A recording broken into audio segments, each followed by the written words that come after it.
Good morning. It's the Opie and Anthony Show. The O&A virus spreading across America. I'm a bit sad today. I feel like playing a little music every so often. That's nice. We're going to play a lot of music this morning. I think that's the safe bet. That's nice. So we have no idea what we're allowed to do anymore on the radio. It's just ridiculous, man. This is I'm having an anxiety attack. I've never been scared to do radio. But you said if you guys get canned and history repeats itself, my career will take off again. Well, good. Oh, that's right. You kind of did well when we were off the air. You'll be offered a network show as soon as we get fired. Again. Anxiety is pumping through my heart. Really? After your speech, I'm going, well, how do you follow that? And, you're just like, you're going, well, I'm not going to be Paul Mercurio. I'm just going to shut up and sit here. All right, then shut up. The WFAN 18th Annual Radiothon benefiting the Tomorrow's Children's Fund, the CJ Foundation for SIDS and the Imus Ranch continues this morning. They're getting record donations. This is making a statement, I'm telling you. Mr. Imus appreciates all your support. To donate, call 877-877-6464. He's helping sick kids. He's been doing it for 18 years, and unfortunately our company decided, who cares? We got to clean up this situation immediately. Yeah. So, but they got some people over there doing it anyway, including Imus's wife, Deirdre. The phone number again, 877-877-6464. When you call, tell them either you're supporting Imus or you're calling from the Opie and Anthony Show. Mm-hmm. That would be appreciated. We got a TV star on the line, Patrice O'Neill. Patrice!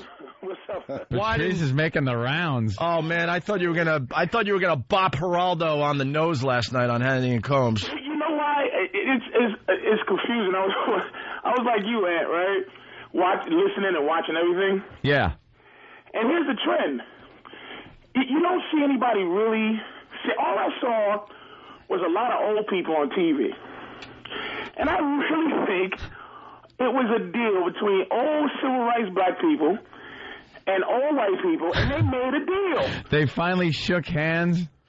They made a deal, and what the deal was a couple, because you listen to Les Moonves' speech. Uh-huh. The third word out of his mouth, not literally, but was diversity. And I think they traded about 3 or 4 black faces on MSNBC and CBS News. And they traded it for hip-hop. They traded it for hip-hop. The language that's going on right now has nothing to do with what you guys do. See, Don Imus was an easy mark. Yeah. He had a lot of enemies. Like, a lot of times, I stopped hearing stories about nappy-headed hoe and started just hearing stories about, how he, what he did when he was 3 and old pictures of his face. Like you said, he's been doing this thing for 40-something years or 30-something years. They could have got him last week. They could have got him 2 weeks before. They could have got him 2 years ago. He was an easy mark because there was no outcry for him as a personal human being. So it was easy for the news or they, the conspiratory they, to remove him easily and get rid of an old school sitcom icon, sitcom hero in Kramer. So what they did is now they're going after. This is why I was so mad at young. You should have seen nothing but young, except for my dumb ass, nothing but young black people on TV saying this is not going. Do you think that the white infrastructure cares about nappy-headed hoe? Who cares? It went from Imus to hip-hop, and that's all they've been comparing it to. So Imus is gone. He is gone. CBS got rid of him because it was easy to do. Now the game's going to start. Hip-hop has got too much power. Like when you guys said call into Imus's show, and them phones went from 200 to 1,100, what happens, right, when some old white person's kid is at a concert and some young black dude, young N-word, is on stage saying, throw your hands in the air, and 10,000 white kids say, yes, master. They can't deal with that. Hip-hop is next, fellas. It ain't the O&A. They could have got y'all a long time ago. Y'all are too powerful for the demographic, man. Young people. This was an old dinosaur that they served up on a platter. so that they can go after these loudmouth and all black people don't care about hip hop. This ain't even a black thing. It's an old people thing. All black folks that did the civil rights movement, they were not satisfied with the benefits because all we got was a language that they don't use. That's what we've been left. I benefit, Def Jam benefits, rap benefits, but not all black people, senators, the Black Caucus, they served it up.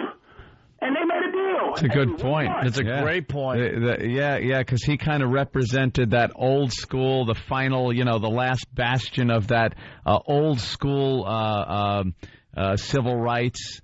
And stuff like, and I'm not even saying where I'm sitting on these shows going, my God. And it's a scary thing because, first of all, the news people it's just scary. They just don't care. They just doing what they're supposed to do with a bunch of That's why I said yesterday, let's just say we want double standards, which we quietly and unofficially had a deal. We made a deal for language. I can say any words I want about any race, and you can't. That was the deal. All we had to do was be quiet about it. You didn't see one Jay-Z, you heard all it was waiting for, and you know why you didn't see Jay-Z? Because he was smart enough not to open his mouth. So was it 50? They found Snoop, and Snoop said what they needed him to say for them to go, thank you.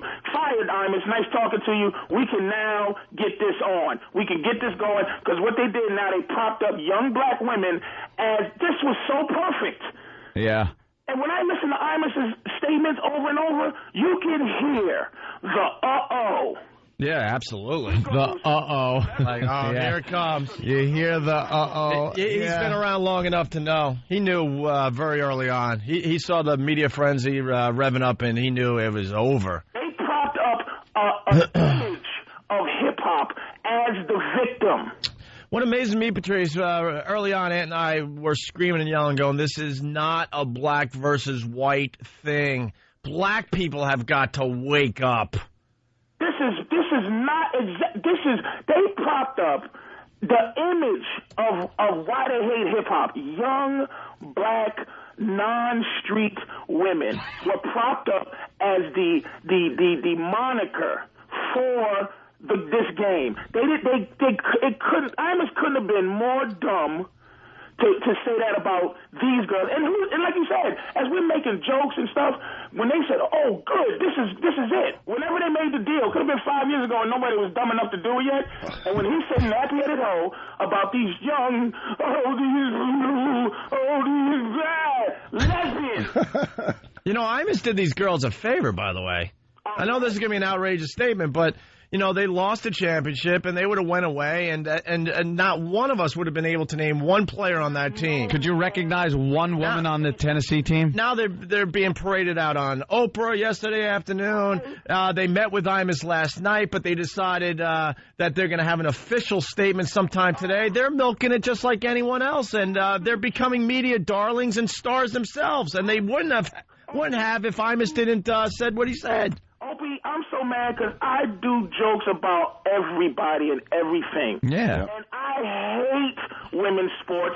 It stinks, it's boring, and no one cares about it. That's how I know this is some kind of weird game somebody playing because no one cares about those girls on any other level. So, oh, my God, we hurt them. I know that they're not hurt because I know black people deal with stuff all day long that has to do with nasty words. We love each other using nasty words. Yeah. Yeah, I've seen you guys down at the comedy club just ripping each other. Where the hell is young black people, man? Yeah. Well, people that this matters to. Don't matter to these old fogey marching people who don't feel satisfied until they got a couple of dumb choices on MSNBC. A couple of, this is Leroy Johnson reporting from MSNBC. Who cares?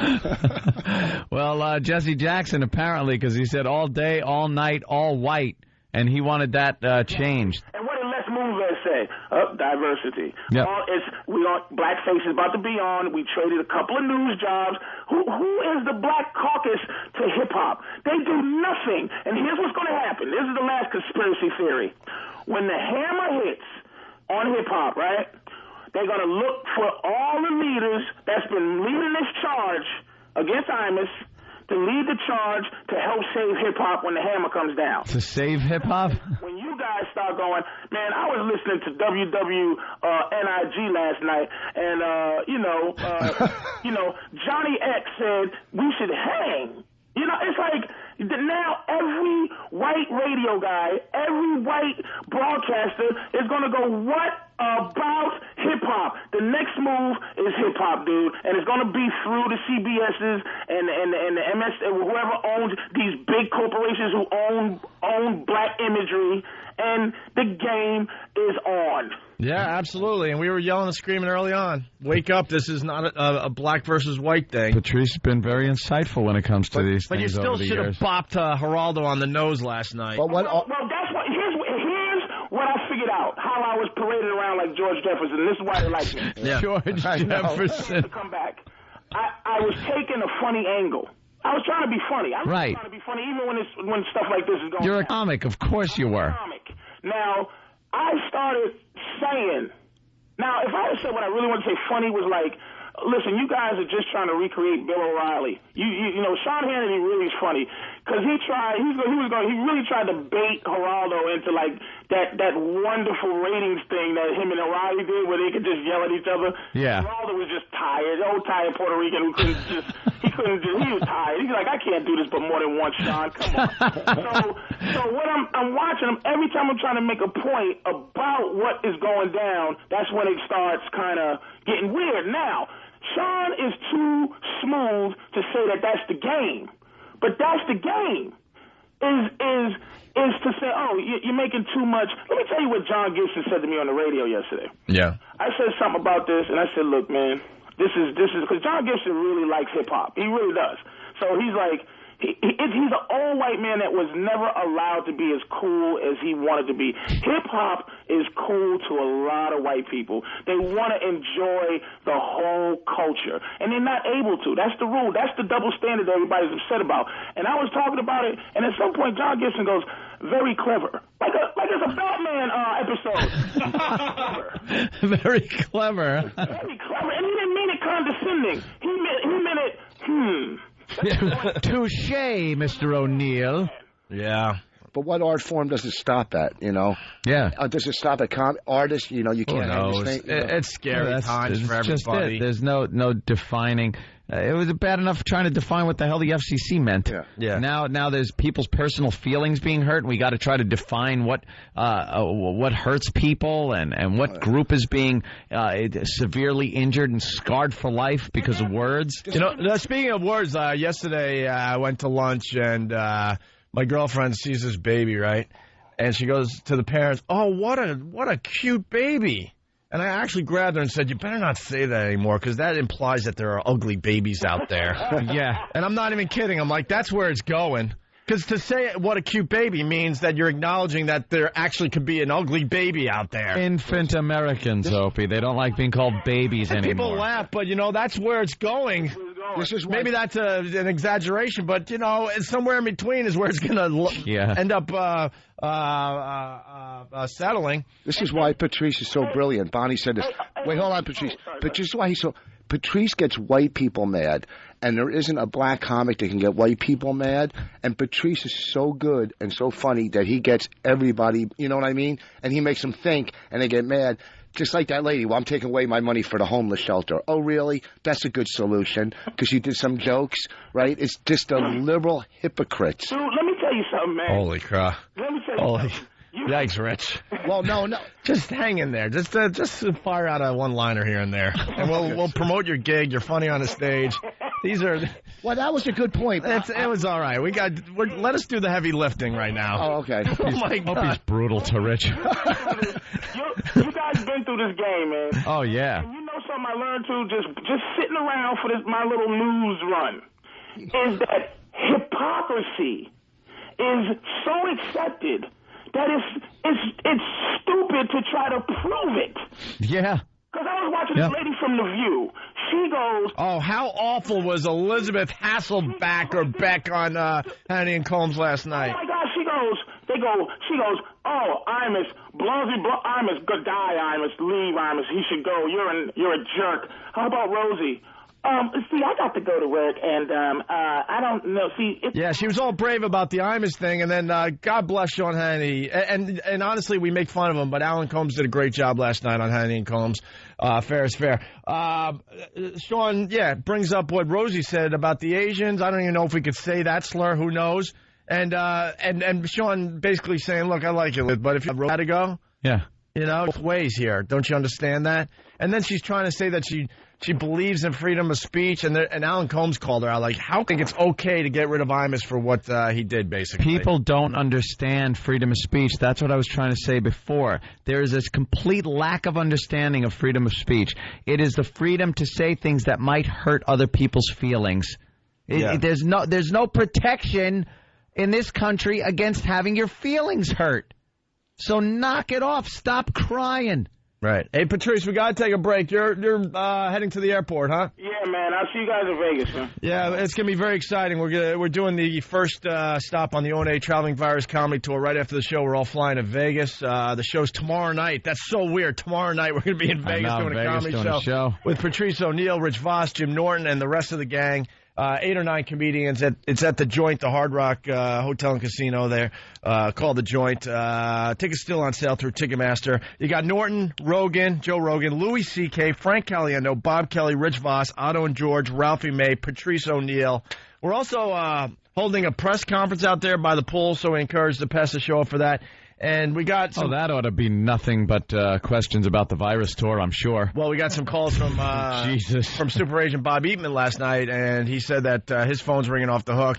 See, we've been kind of avoiding the media because, we're next and we know it, so we're hanging low. There's nothing we could say right now that's going to make any sense. We've actually gotten smarter over the years. We know that if we stand there and talk to the press... it will get twisted around. They will pull stuff out and make us look bad because that's their job. But supposedly some of the national press and the local press, they're heading to the Joint. Well, you know something? The Hard Rock Hotel and Welcome, Casino. because it's going to be us and a bunch of comics that'll just rip you apart. I can't wait. Yeah, that will be fun. Patrice, have a great flight, and thank you. All right, thanks, man. Hey, all right. What, Rich? Oh, nothing. All right, I'm sorry. That's all right. I'm just very, very sad today. No, I know, but I think they make a good point. I think Patrice is my favorite comic, and he's brilliant. And well, Patrice was smart enough to early on to go, hello, black people, this isn't a black versus white thing. It's much, much bigger than that. And we try to say that. And the black radio hosts here in New York, they're just a bunch of dummies.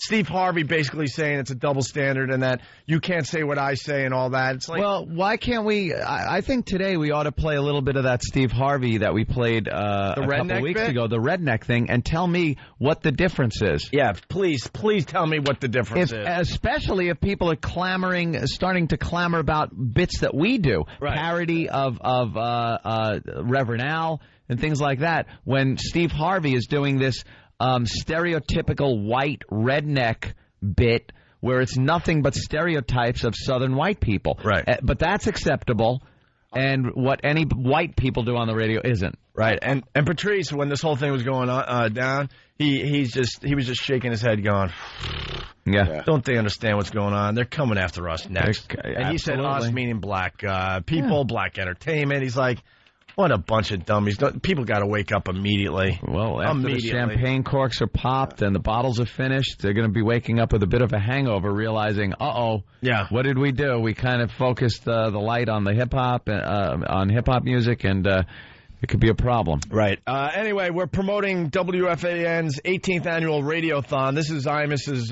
thing. He's done it for 18 years, and unfortunately our company decided, let him go. Before he could, do one more day of raising money for sick kids. What would one more day have done? I don't know what the damage would have been to have him just finish out this his career pretty much on a great note of raising money for children. I don't get it. And I'm not yelling at anybody. I'm not making accusations. I just am at a complete lack of understanding about why they would do that on I don't get it. I don't get it either. And if you've been following Imus in the news, he's been pretty controlled. He's not going to go off on there are jocks. There are jocks Like, you give Anthony and myself a last day on the radio, it's going to be ugly. Absolutely. It's going to be it's going to be very ridiculous. Nasty show. The best they just take us off. Yeah, it's going to be ridiculous. But someone like Imus, who's been with the company forever, they know his true character. They could have looked him in the eye and said, Imus, we are going to let you do your radiothon tomorrow, meaning today, and that is going to be it. You would have barely heard a peep from Imus. He wouldn't have went after anybody, really. Yeah. Maybe a couple side little jabs, but nothing too crazy where people are like, oh my God, how could they have let him on the air for one more day to raise money for sick kids? They know his character, but they get so scared in the offices that are way, way above us. We're trying to get Imus's wife on the show today because we really want to do something good with what I'm calling a complete tragedy. We're trying to raise as much money as possible for Imus's Ranch, Tomorrow's Children's Fund, the CJ Foundation for SIDS, and the phone number is 877-877-6464.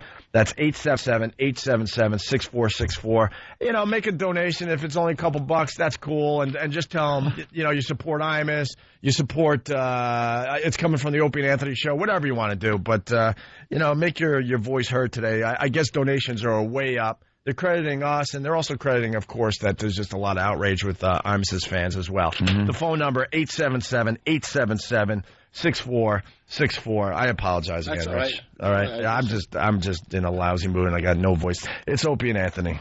It's the Opie and Anthony Show. You're checking out the Opie and Anthony Show. The O&A virus spreading across America. I'm sad. I know.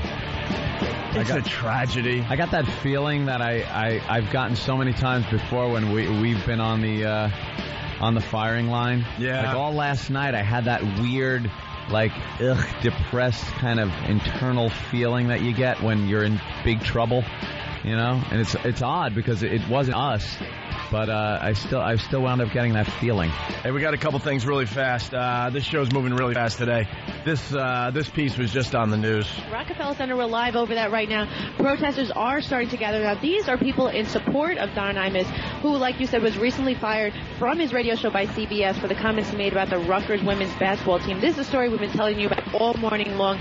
Now, these are marching in support of free speech from 50th and all the way to 52nd and 6th. This is right near the CBS corporate headquarters. Of course, we'll stay here and keep you posted as more details do come in. Some people are gathering. Yeah. E-Rock, where was that?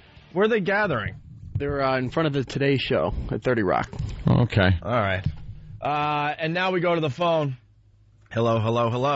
Stand by, man. You ready to talk to Chuck and Deirdre? Absolutely. Yeah, we're going to talk to Mr. Imus's wife. They're doing the radiothon. Girls. Hate mail.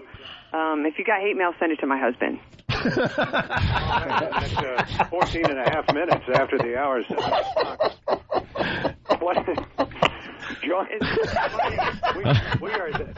Can you imagine? Opie and Anthony. Hey, listen, I got to tell you guys, I'm really sad today, and I really think it's a tragedy.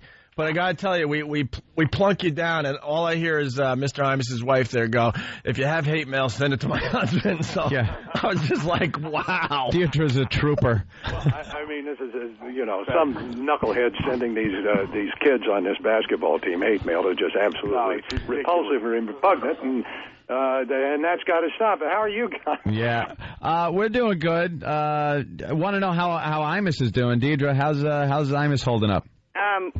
He's all right. This isn't about him. I mean, again, we want to focus on healing these young girls and all women and anyone that has suffered from hearing these remarks. And Opie and Anthony, I thank you for being so supportive and helping us raise this money, because even yesterday when you helped us, we were way ahead than any other year raising money for these three charities. It's a great cause. I mean, something Imus has championed for years, and I understand you guys want to focus on the team and making sure they don't get any of these letters and any animosity and the people taking things out on them. But the thing I just kind of want to know out of concern is Imus has been in this business for so many years, and to just have it yanked out from under him, I just want to know how he's doing as a human being, as a fellow radio guy that knows how awful it is to have your job taken away from you. Is he at least in good spirits? I understand he's remorseful, but how's he doing? He seems fine. Yeah. He feels awful. He feels, after meeting with these girls and getting that opportunity to talk with them and have them tell us how they feel. I mean, he asked them, I want to know the pain I caused, and I need to know how to fix this and change this. Yeah. And how did the meeting go last night? It was several hours, and it was one of the most amazing experiences I've ever had in my life. Yeah. And I think that we need more dialogue and more conversation in this, not just conversation, but doing, where we truly all understand each other. Hey guys, it's Joel, and I just spent some time with Don. He just wanted to thank you guys for everything you did yesterday and helping raise money. That's really what he wanted to do yesterday and today, and not have the spotlight be on this. And I got to tell you, you really stepped up, and I appreciate it very much. You guys have been there, and you don't want to know what it means to the families, to the charity. To raise an extra $300,000, $400,000, $600,000, and nobody asked you to do it, is really very special. And Don really thanks you guys a lot. Well, there's absolutely no other thing we could do with all this going on. Especially now, I know we can talk about certain things that I know are a little sensitive on your guys' side. I just saw this as MSNBC. And now CBS kind of yanking the rug out from under Imus when he was on his last day of doing something really great. If he had to go out on this note, I think it would have been a lot better to have him serve out his last day raising money for sick kids. I'll never understand that, why he was pulled. Monday, it's the station's prerogative, the company's prerogative to fire him if that's what they want to do. But to take the last day of such an important thing and something he felt so strongly about and can him before that is just I can't understand it. Well, you guys, I agree. It did seem certainly a little precipitous, to put it at best. But I tell you, we all can't thank you enough, Opie and Anthony, for stepping up, and you guys, who knows, you may have put us this far ahead, but we are well ahead of where we were last year. Well, I hope so. So thank you so much. Well, give the big plug for the radiothon, because you got a lot of people listening right now. This is O&A joining us by simulcast. They're a 92.3 free FM here. For now. Also all around the country. What's the smuggling, guys? The virus is spreading? That's what they say. It's barely spreading. And so you can call and help us out right now with our 18th annual Radiothon at 1-877-877-6464 or online by clicking the WFAN Radiothon banner at WFAN.com and simply have your credit card ready. And, guys, thank you again so much. That's great. Charles, Deidre, Joel. Guys, I appreciate it. It's 19 minutes now after the hour. Thanks. CRA worked with my creditors and cut my debt in half. Our credit card bills. We're going to listen to their show, too, Hope? Huh? Maybe if we air a little of them, we can do less. Yeah, why not? We're just trying to get through less today. work. I understand the position the Imuses are in, but they're in a very odd position. We are concerned for Imus as a human being. We are concerned that the media has barely touched on the fact that he's done some amazing things with his radio career, including this radiothon he does every year for the last 18 years. And we understand he's been a crotchety old bastard to some people. Sure. We're not disillusioned here. Sure. But we've all taken our pot shots at each other in good fun. And as a fellow radio personality, that's why I'm concerned about how he's doing, because me and Opie are so effing familiar with this situation, the way it played out. Me and Oprah are talking on the phone constantly during this, just going, oh, my God, did you see this? Did you see this one? Did you see move 23B that we, it was just like these things that were happening that were so familiar to us that the reason I want to know how Imus was doing is I know how this feels. And I can't imagine how it feels after so many years of being on the air. Hell, we're just pretty much recently back compared to his career from our, debacle that we had when we got thrown off the air.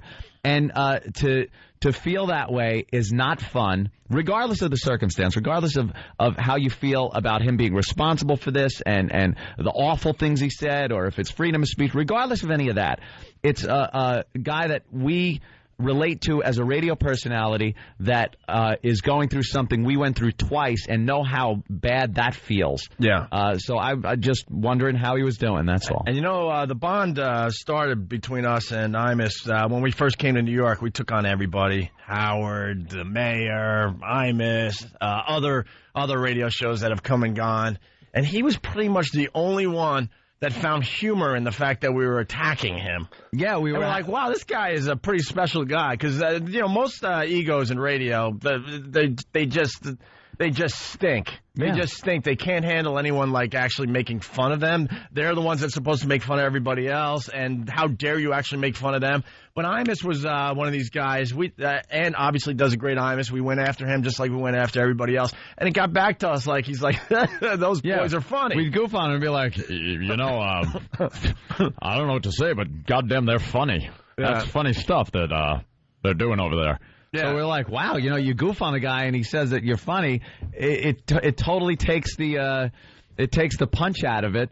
And, we've had our shots back and forth, but really in good fun. And then I bonded with the guy because we never really met him. You don't really meet other radio guys because you're just too busy, waking up early. And much too self-important. Yeah, and trying to get as much sleep as possible before your next show. It doesn't leave much time to socialize with other guys. But when I was off the air, I went to the book review in Huntington Village, and he was doing a signing. And I'm like, man, I always wanted to meet this guy. He's a legend in broadcasting. Of course. And he was putting out a book about his ranch. And I went to the book review, and the line was ridiculous. So I sat in, the cafe drinking coffee, waiting. And then I got on the end of the line. I didn't go to the front of the line or nothing like that. And I'm like, man, I don't even know what he's going to do when, I tell him who I am. But I just felt like I had to meet him. And I get up there, and I give him my book, and I'm the last person. He's like, what's your name? He was exhausted. And I told him, hey, it's Opie from the Opie and Anthony Show. His eyes lit up. He looks at me. He's like, sit down.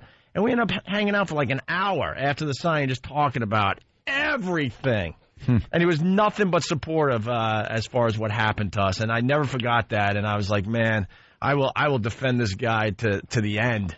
He called us. A lot of people say, he was responsible for getting us back on the air. What he did was called us and gave us advice as to what he thought we should do. Some of it we didn't take, I don't think Imus was very supporting of us going to satellite. No, and we were all about satellite. And he's like, satellite's great. But you got to remember, this is when satellite was only talking about 2 million subscribers on XM. In its infancy. Now they're pushing 8. Now it's becoming a thing, and then with the merger, it's really becoming a thing. But back then, he's like, look, guys, don't ignore regular radio. You're not done on regular radio. And stupid Ant and I were like, we have to be done after what we did. We're done. He's like, you're not done. And then he kind of suggested that maybe we should take the job in Albuquerque, was it? Yeah. Or something. Yeah. And I'm like, why don't you go to Albuquerque? It proves that you don't have devil horns. I'm like, no, we don't want to go to Albuquerque. It's nice there. Dry heat. It's wonderful. No.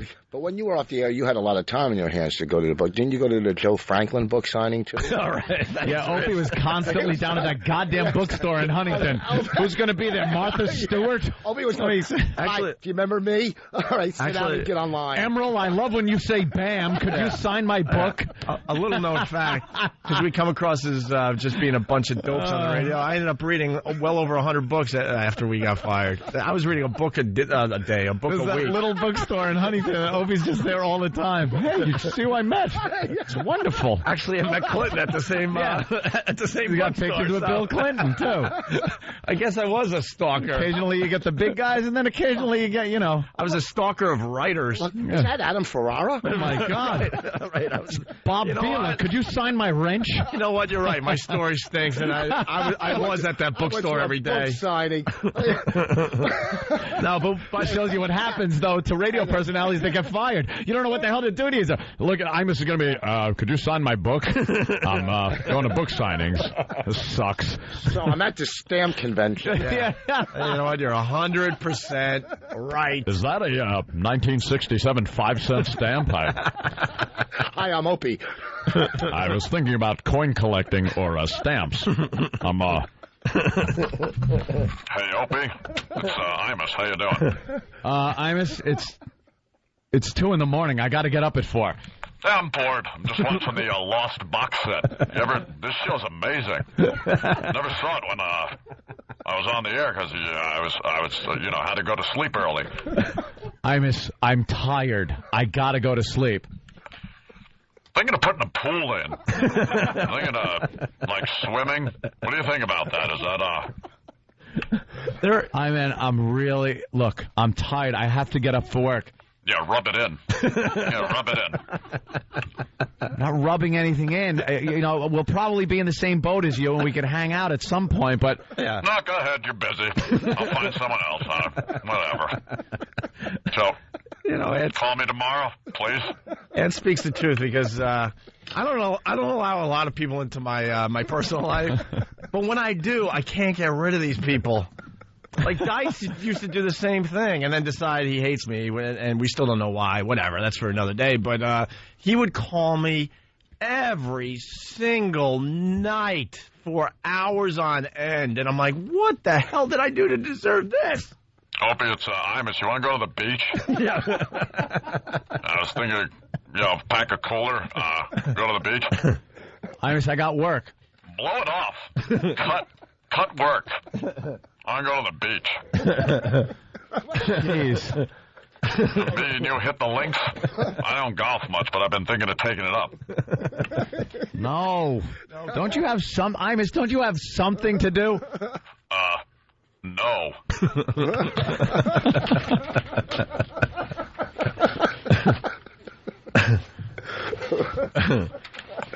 If you want to wear my hat, put on my cowboy hat. Look, I bought you one. I bought you one just like Iman's. Me and you could hang out. We'll look like father and son. Opie, you wake up. Sorry, Imus. It's 2:30 in the morning. I was sleeping. Yeah. Man. Hey, what's with all these reality shows? You see Sanjaya still on? You believe it? Can't believe that. Imus, please. I gotta sleep. I'm tired.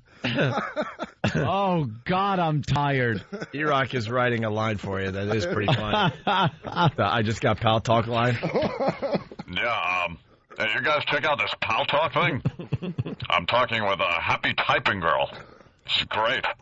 Look at, oh my God. There's this other chick showing her cans. Oh, but you just come in. Hold on. I gotta shut it off. E-Rock suggested that Imus's name would be Happy Typing Imus.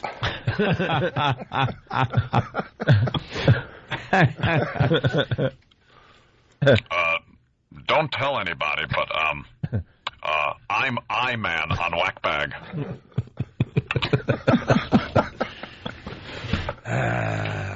Hey, Opie, how do I sound?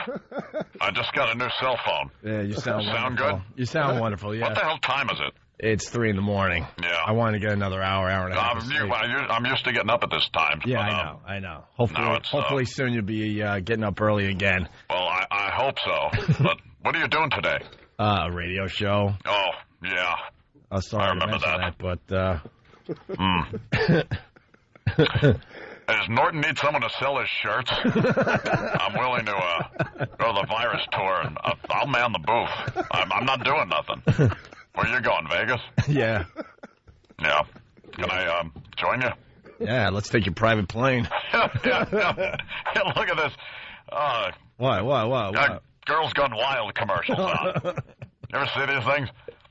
I'm thinking of getting the Bowflex. What do you think? That's right.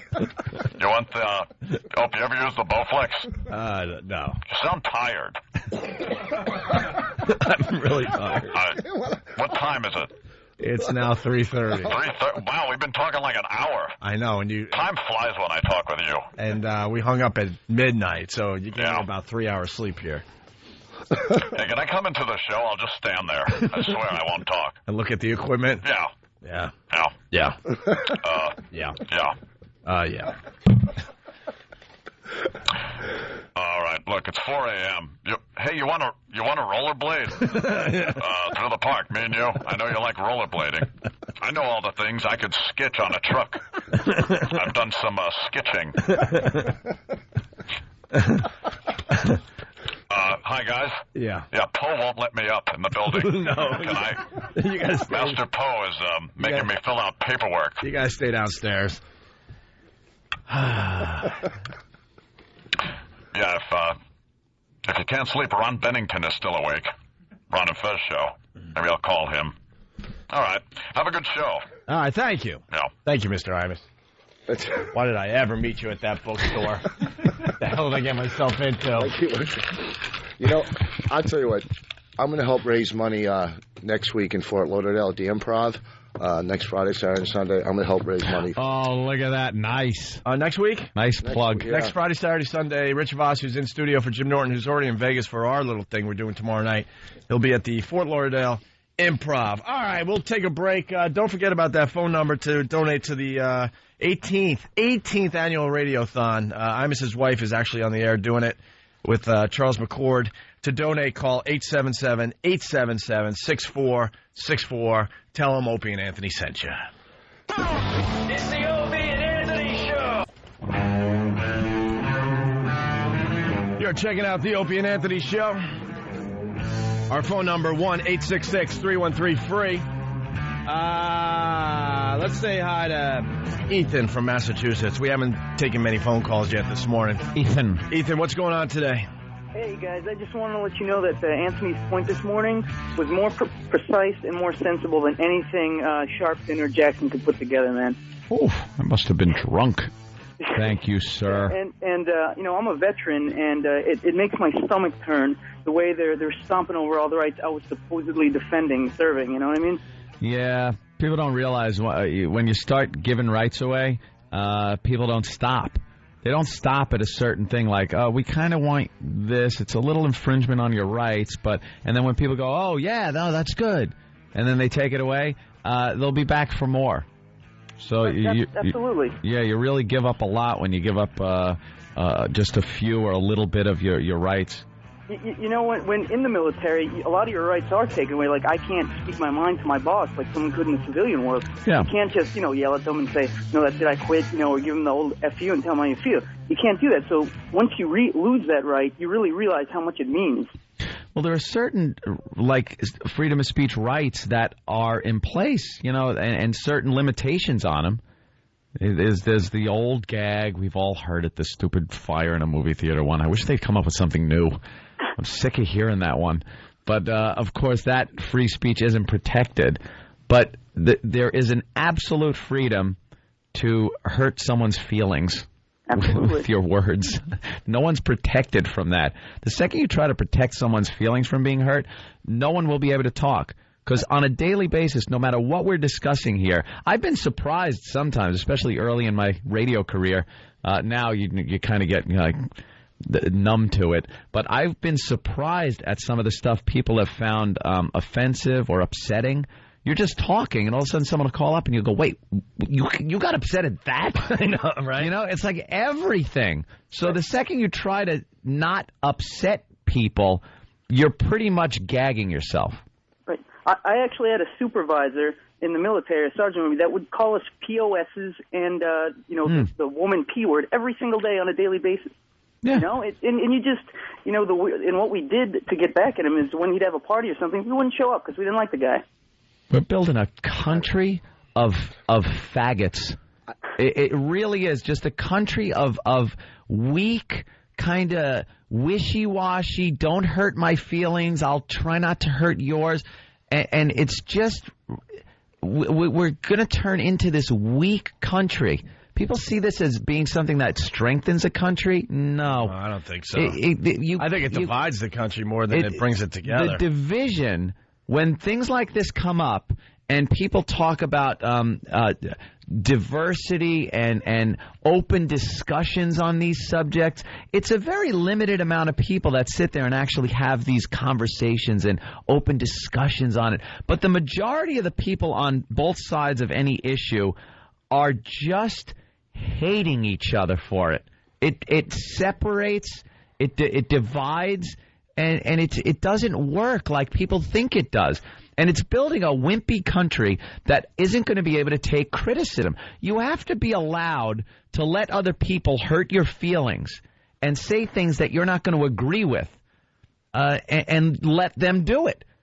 You have the right to rebut, but you don't have the right to hang threats over people's heads because they're saying something you don't like. Well, people throw out the racist word too easy nowadays. Like, I'm on stage the other night, and someone like, you're a racist. Oh, really, ma'am? I grew up in an all-black neighborhood my whole life, friends, but that's the one person that has maybe one African-American friend or worked with one, but they're so quick at calling you a racist, or I had a lady call me anti-Semitic. Oh, really? I'm a Jew. You're Jewish. I'm a Jew. You are a tattooed Jew. You're anti-Semitic. You are, though. You got the tattoo. You are a little self-hating there, Rich. You don't really live the lifestyle, Rich. I got tattoos. I can't get buried in a Jewish cemetery, and I got a Jewish star, so I can't be buried in a Catholic cemetery. Yeah, that is the most ironic thing.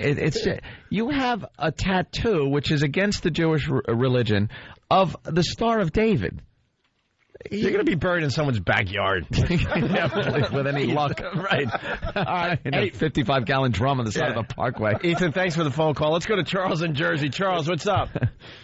Oh, Renee. Hey, how you guys doing? By the way, a lot of polls coming in. ESPN.com, 26,000 votes. 74% of the people do not agree with Imos's firing. But they're telling you on the news that, Oh, there was massive public outrage. There wasn't public outrage. I passed by CBS yesterday. I'm here in this city, in New York City. We broadcast a mere blocks away from where Sharpton had that, quote, rally. A big rally, big demonstration. It was the big threat that this was going to continue happening. I passed by it. There were more news trucks and people from the media than there were people marching. Reverend Al was there. It wasn't a big turnout. Believe me, and for anyone to say different, that there was this huge outcry, is not being honest. All right, let's say hi to Charles. Go ahead, Charles. Yeah, listen. If Imus had made that statement in character, would he have been fired for that as a character? Who knows? We don't know anymore. We used to know. I got to be honest, we used to know, but now we wake up having no idea what's safe anymore. Yeah, it's kind of new. We got to feel this whole thing out now and see what, when the FCC came up with the new rules and new fines for sexual content and obscenity and indecency and all that, that we had to figure that out. And we worked it out. We worked it out. Now we're in this whole new area where hurting people's feelings can get you thrown off the air. So we're at a loss at this point. We're at a loss until we figure it out. Either we'll figure it out and be okay, or we won't and we'll get fired. There you go. Let's say hi to Ray Ray. I just want to get through these calls fast. If you got a point, Ray. Let's get right to it so we get a lot of voices heard today. Ray Ray, what's up? Hey, how you doing? First of all, I just want to say that the reason that Al Sharpton's out there by himself, because they ain't going to show up to 11. The other people he's waiting for, they ain't going to show up to 11. But I'm calling because I hit you about a month ago when you was messing with that boy named Steve Harvey and Shirley. Uh-huh. And when you guys were talking about how bad they was and how he was the king of comedy. But I want you to put your boots, take your boots off. Because I told you to put your boots off. Take your boots off because y'all doing what you're doing. Y'all good. I appreciate this very much because I want to laugh. Don't tell me what I can laugh at and what I can't laugh at. You know what I'm saying? Yeah, I hear you. And here's another thing that people fail to understand. Them women lost that game. And the next morning in the newspaper it said, here we go, Rutgers lost. And them people didn't know who these women was.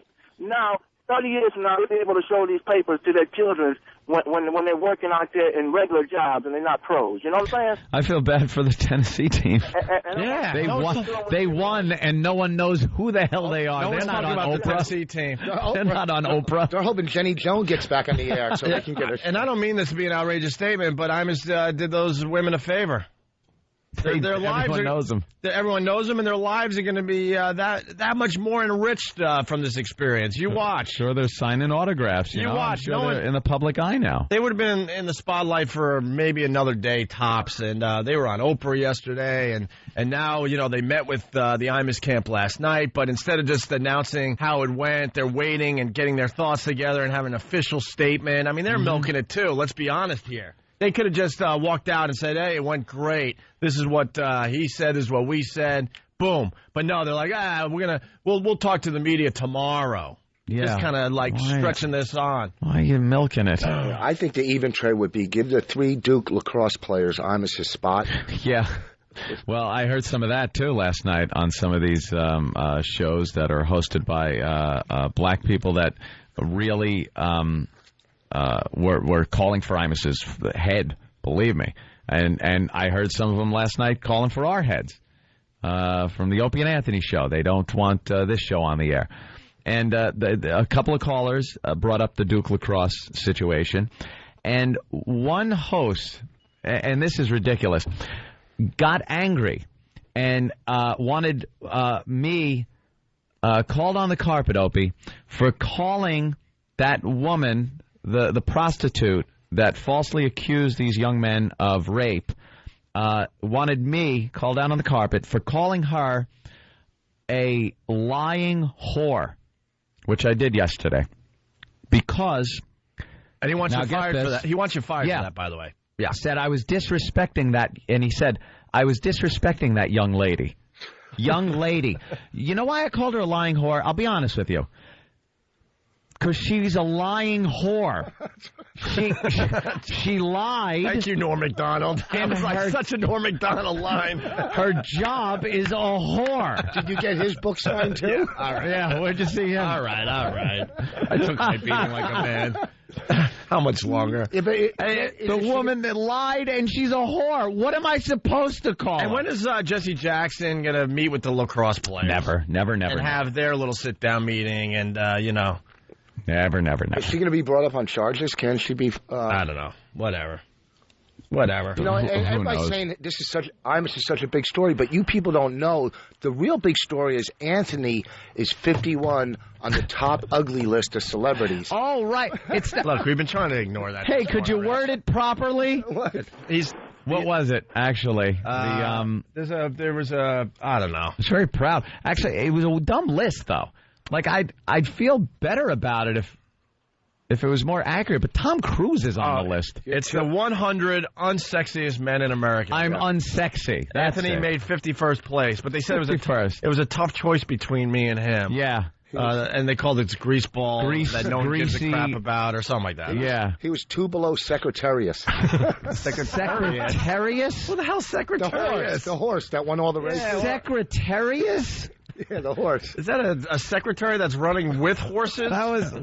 Wasn't he in the Senate in Rome? Secretarius.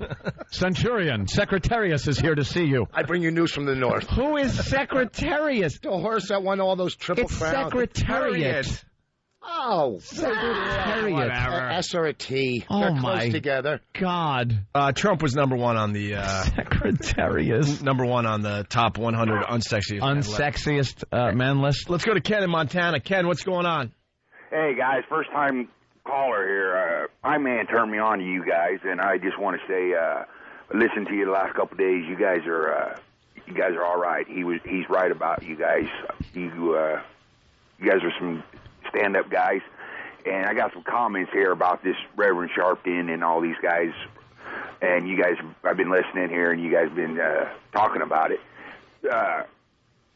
Why are they getting away with all this stuff that they've done, but yet they're targeted Imus? That's the mystery of the universe, my friend. Yeah. We're dumbfounded that this is so hypocritical. We just, and everyone is yelling and screaming about it today on the morning news programs. We're dumbfounded. that it's a complete double standard. The history that these two have is just astounding. That they are still, 20 years after Reverend Al really came into the public eye, he's still considered a black leader. I mean, there's no other people with a little more credibility that can come forward and represent the black community when things happen than Reverend Al. This guy is so shady as far as his past goes, as far as finances go. The Tawana Brawley thing alone is a scandal that should banish you from being able to represent a people and be family spokesman and do all the things that he says he's doing for his people. The Tawana Brawley case, look it up. Just please pop in Tawana Brawley on the internet and do a little research about what a scumbag this guy was to the people that were accused of a horrific crime that turned out to be absolutely false right from the start. There were witnesses that, I don't want to go into a 20-year-old case, but witnesses that saw her crawling into a plastic bag. They were testifying, and Reverend Al and Mason and Maddox, the two disbarred attorneys over that whole thing, would not stop. They would keep accusing these people of a smear campaign over these people that were being accused of a horrific racist crime. And when it was all said and done and over, and the grand jury determined through a huge amount of evidence that this was a scam and fake, where was Al? Where was an apology to Stephen Pagonis? Where was the money that Stephen Pagonis got in a civil case that was filed years later? Nothing. He never paid a dime. Didn't pay a dime, never apologized. The guy is, for that alone, he's just a reprehensible person. He is a spotlight hound. Any instance where he can get in front of a camera, that's his job. And I was told today to lighten up. I was told today, I got a call yesterday like I was 3 years old, to lighten up on Al Sharpton, be careful what you say. I'm not gonna bash the guy and be dishonest about it, but I'm going to bring up the truth. If this guy is going to come after our show and other shows and hunt down shows, which he has pretty much vowed to do. He said it's not going to stop with Imus. I'm not going He's out. Clean up the airways. We gave this guy so much credibility, which just beyond amazes me. I'm not going out with an apology tour. I'll tell you that much. I'm going out with on-the-record history of whoever the hell wants to come and get me.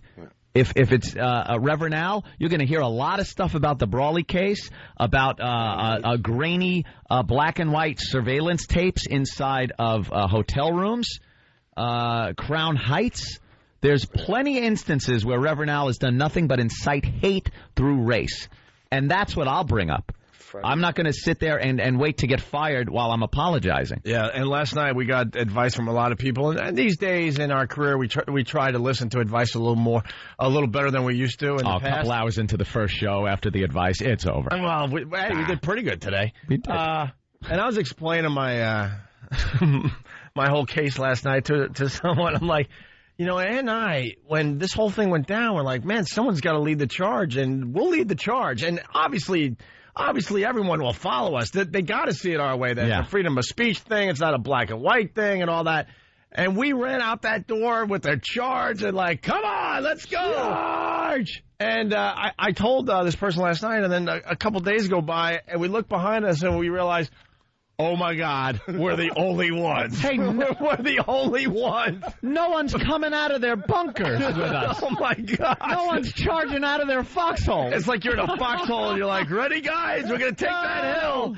Charge! And you're running up, and then you'll kind of look behind just to see how it's going, and you realize, oh, my God, we're the only ones running up the hill. I know there's been others, but in general, that's what happened. We're like, wow, we really thought that people would jump aboard and go with this with us, and I guess they're just flat out too scared out there. But you know what? So be it, man. This is the right thing to do. You gotta have loyalty to the people around you, and you gotta. And fair is fair. You gotta speak your mind on this thing. And everybody is going to say something that offends or hurts another person's feelings. And after we're gone. There'll be someone else, and people will keep getting fired, and eventually it'll come down to you. whoever the collective you radio people are. And that's when, you'll be going, oh, my God, wait a minute, I'm the one with the target? I mean, I felt the firm smack on my back last night when I heard that Don Imus was fired. I felt the smack of a target go wham right between my shoulder blades. We're beyond. Uh-oh. We're beyond not safe. No, beyond. Believe me, I know it. And we understand what's going to happen to us. We know it's going to happen. We're just waiting for it to happen. Waiting. And we'll ride it. And we're going to ride it hard. We're going to have a good time from this day on. Hell yeah. I'll tell you right now. And like I said, our ultimate goal is to make sure we don't screw up so bad that we don't completely ruin our radio careers. We do have the satellite thing still, so. But it's at a point now where we're in a really weird time and situation right now. And companies just don't back their personalities in the end. No, they used to years ago when it was like mom and pop stations, things like that. When the companies first started out, they really backed their personalities. And it's just an observation. Mm-hmm. Times have changed. They would probably, plead their case why they can't anymore. But, there was a time where they would back their personalities, and that's obviously not happening as we move forward. Mm-hmm. I got a quick mention on GMA. Free speech issues abound in all of this, but a final quick question to you. Is Don Imus going to come back? Oh, he'll be back. Just as Anthony and Opie came back and Bob Grant, another shock talk, came back. He'll be back, but... I like the way he put that. Anthony and Opie. I don't mind. We could actually maybe just change the name if we get in trouble and no one will notice. Hey, I like that Anthony and Opie show. They're a lot better than that Opie and Anthony show. I like that, too. Give them another shot. That would be hilarious. Let's give these guys a shot. You're listening not to Opie and Anthony, it's Anthony and Opie. Don't you worry. All right, it's Anthony and Opie, and we'll return. Hear what everyone else is talking about. O&A, uncut and live, continuing the show on XM Satellite Radio, starting at 9 a.m. Eastern. Visit xmradio.com to subscribe. It's the Opie and Anthony Show. You're welcome. I was slept. I got a sore throat. We got to fly today. I was going to say that you're listening to Bonnie and Clyde. I was going to go for a nice line, and I fumbled through it. We're going out in a blaze of glory. Our pictures up on the post office walls. Yeah, absolutely. By the way, if today's our last day, I have no idea. You never know these days. And I don't mean to be dramatic, but I really don't know when the last day will be. It could be today. It really can. Zero tolerance, blah, blah, blah. Yeah, when you get things like zero tolerance and then people dredging up bits from 6 years ago and playing them as if they were, played yesterday or made yesterday, you're in a weird world. Weird, dangerous little world we're in. All I was going to say is if this is our last day, we will continue on XM Satellite Radio. That's where you'll be able to find us. Yeah. I hate to do that to CBS, but, who knows? Not one person has called us and said, don't worry. Yeah, that's true. Or this is some of the things you should look out for. Nothing. Not one phone call of support. Well, I mean, Tom's been great. Yeah. Tom Chiusano's been great to us. John Manelli's been great to us. Yep. But they don't really matter in the end. They don't. And they know that. There's people way, way upstairs, many floors above us. Literally. That make some pretty intense decisions. And we haven't heard a peep from those guys. So I don't know. Although I did get a call from Doom and Gloom Bob. Oh, yeah. Anthony? Yeah, Bob. Oh, God. Guys, did you hear? Be careful. Oh, God, be careful, please. Oh, God. Please be careful. I just decided to put an extension on my house. Be careful. I got kids that are going to go to college someday, and oh, God. Oh, guys, just watch what you say, please. Oh, God, please be careful. He knows. That's Laker. Yeah, Bob, I'll be careful. I got another call coming in. Hold on. Yeah. Hey, what's going on? It's Imus. I got nothing to do. Yeah, you want to hang out? It's crazy. They're going to dig up Lenny Bruce just to arrest him again. Yeah, probably. Crazy. Yeah, well, hey, we got this little clip from Dan Patrick's radio show. They're coming in like crazy. We're slowly but surely being brought into the story. Has anyone else noticed this? Yeah, kind of creeping All of a sudden, there's a montage of other dopes that have done dumb things on the radio, and boy, they got to show us, huh? Newsday, we're on page 4 today. I don't know. Opie? Yeah. I'm online. I'm playing World of Warcraft. I don't like that game, Imus. You want to... Oh, I thought maybe you want to team up? Nah. I'm going on a raid. I'm a wizard. No. Yeah. Everyone knows I play Luminous 2. Wizard, baby. Luminous 2. You Luminous 2. Luminous. By the way, I'm up to 600,000. You suck horse, Opie. I just pwned that guy.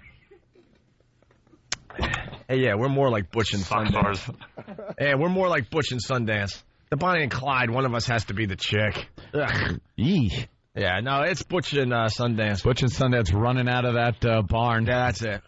Yeah, I went to I'm going to go local. I went to a club back in the day in Buffalo, and they showed the last scene of Butch and Sundance and the... What's the name of the movie? Butch Cassidy and the Sundance Kid. I'm losing my mind today. Yeah. And in this club, they showed the final scene, which, takes 5 minutes maybe? Yeah. All night long in super slow motion.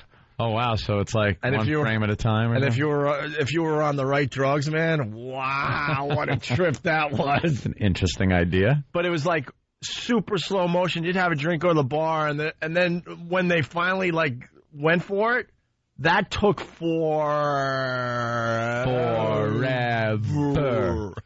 All right, so Dan Patrick has a radio show, and did they make it? Huh? In slow motion, did they make it? I had to go home. It was 4 o'clock, and they still didn't get shot. I wonder if it changes, right? That was the beauty of the whole thing. I don't think they ever got to the money shot. Snuck out, and the Mexicans couldn't hit them. No exaggeration. It was like, I think they advanced it a frame every minute or whatever. I don't know, 5 minutes. It was ridiculous how slow it was. Anyway, Keith Olbermann, who's the biggest douche out there. We could still say that, right? Biggest? He's up there. He's up there. As far as Whitey goes? Yeah. As far as Whitey goes, Whitey broadcasters, he's a douche. Whitey douche? He's a goody two-shoes. He had to brag on the air and then tell everyone after the fact that he ran to his boss and said that Imus needs to be fired. And he does a TV show every night on MSNBC. He could have spoke, he could have spoke his mind, but he chose not to because they told him not to. He's one of those people that's were the internal people at NBC, which is one of the reasons I have no respect for anyone that all of a sudden speaks their mind after they feel it's safe. Mm-hmm. It's safe and it's okay now to do it. Yeah, you're just a wimp. That's what he did. The Imus situation do for talk and sports radio what Janet Jackson did for TV?